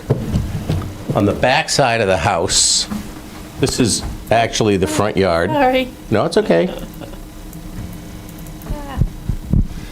So, for perspective, Cleveland Street's here, it's my neighbor's driveway, the house is here, land is rising, wetland is here, as we can see. Here is about a 14 to 16 foot cliff. And on the top of it here, the wetlands border is right here. What I'm trying to do is get use of this property, which is, I think it goes up to 16 feet. What are we, 196? I don't know what the actual measurement is, but it's like 20 feet above the wetlands. And then it's solid granite face right here. And so what I was trying to do, then I have a deck right here, and then the cliffs actually, this isn't a very good drawing, but it's tough to make a topo that's good. And that's why I have those pictures. It essentially goes out flat here, and then this is just a rock ledge that goes around. And what I was trying to see is if it was possible for me to utilize this space, because I don't have any other space on the property. This is a berm here. There's no useful space here. There's going to be a patio here, and there's a porch here. And so there's just nothing there, and it's really not wetlands. You're not talking about construction either. I'm not building the house. The house is done. No, I know. I mean, but you're not talking about putting up a shed. You're just talking about using the land. Well, I mean, I'm not talking about putting up a shed now. I might, if that's a possibility. I don't, if that's a possibility, I would like to do that. But I don't have a shed to put up there right now. Is this Cleveland at Fruit Street? No, it's Cleveland. Yeah, it is. One off Fruit Street. It's the house that's up, not the house that's Not the one that just had an excavator on it? No. No. No. There's a mountain there. I don't know how I'm just trying to picture where this is. Well, if you go from here, up Seekonk, Yeah. and then left on Fruit, Yeah. you go to Cleveland on Fruit, turn left, and go about 150 feet. That new house right there, and then That's there's mine. one way out behind you. That's new. And there's a big one way out behind me. Yep. Yeah, okay, Yep. I get So the I'm up okay. by the street. Yep. So I'm the white one. It's white. All right, I get the right And place. then so it's a reverse walkout. So I'm walk out the front, and there's on the back is high. And so as you go out there, it's level, somewhat, over to the rock face. And so what I was trying to do is see if I could just get the wetlands border to end at the bottom of the rock face. Right. So that I could just use that space, and I'm not stepping on anybody's toes with the wetlands. And, because I don't think there's anything there, fauna-wise. I don't So know, as because far I'm not. as, I don't know about the bottom of the rock face, but if you essentially like round out that corner, it's a bedrock outcrop, so there's really no topsoil.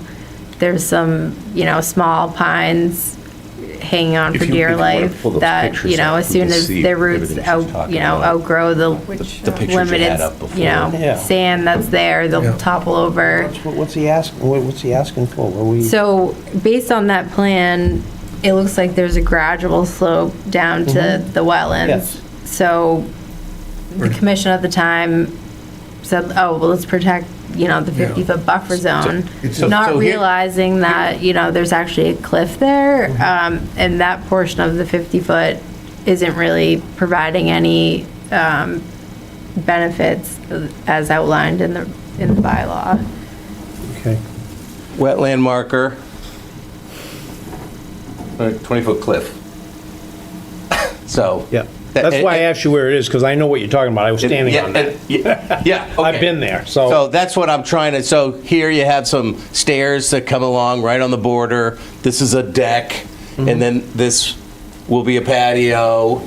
And so what I'm trying to do is not encroach where I shouldn't yet. And I was looking at it one day, I'm like, maybe I should just ask, because, I mean, I want to pick up all these sticks, but I know it's wetland. That's what I'm asking. So what are you asking to do here? I just want, clean it up? I just, Well, I'm asking for as much as I can get. You're not going to go in there with a jackhammer and jackhammer the ledge out and stuff? No. Like, my wife wants, in the future, I can't afford it now, I can't even put a patio in. I want to put it, and there's that house you were talking about behind us. In a perfect world, like, back by this tree, she wants a potting shed, and then that's it. And then this where you see the furniture, where we do like a patio. And so essentially I've got like, I don't know, 15, 20, 30 feet of land here that is effectively, and I don't know why, but the wetland here goes way up here. And I'm not sure that's a wetland flag. You think there. that maybe is the property border? I think that's, yeah. There's a marker. That could have been from the house But I think behind you. essentially what Craig is asking is if the commission would consider revising the limit of work in that area as a minor modification to the order of Yeah, conditions. because I don't know the right language. Well, what do we need to do to facilitate that? So somebody doesn't come back to me later. So a minor modification, that would just be, so when a COC is applied for, well, I would confirm that it would meet those definitions, or whether or not an amended order would be needed. From what I understand, I think a minor modification would be appropriate here. So it would just need to be described when the request for COC is submitted as a change from the approved plan. So the board at the time knows that, someone looked at it and okayed it.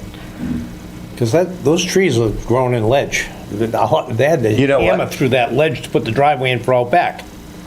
Hammered through it. Yeah, hammer is the word for it. Yeah. So, that's why I'm just saying, I mean, I don't see any issue there. I don't even know how some of Further to that the left going down the hill, that's an issue. That's wetlands in there, definitely. Right. Well, yeah, and really, I mean, I guess what I'm asking for is to change the wetland border officially so that it's... No. So it, No. Well, no. So what? You don't want to say that. No. You want to revise the I just limit want of it work. identified.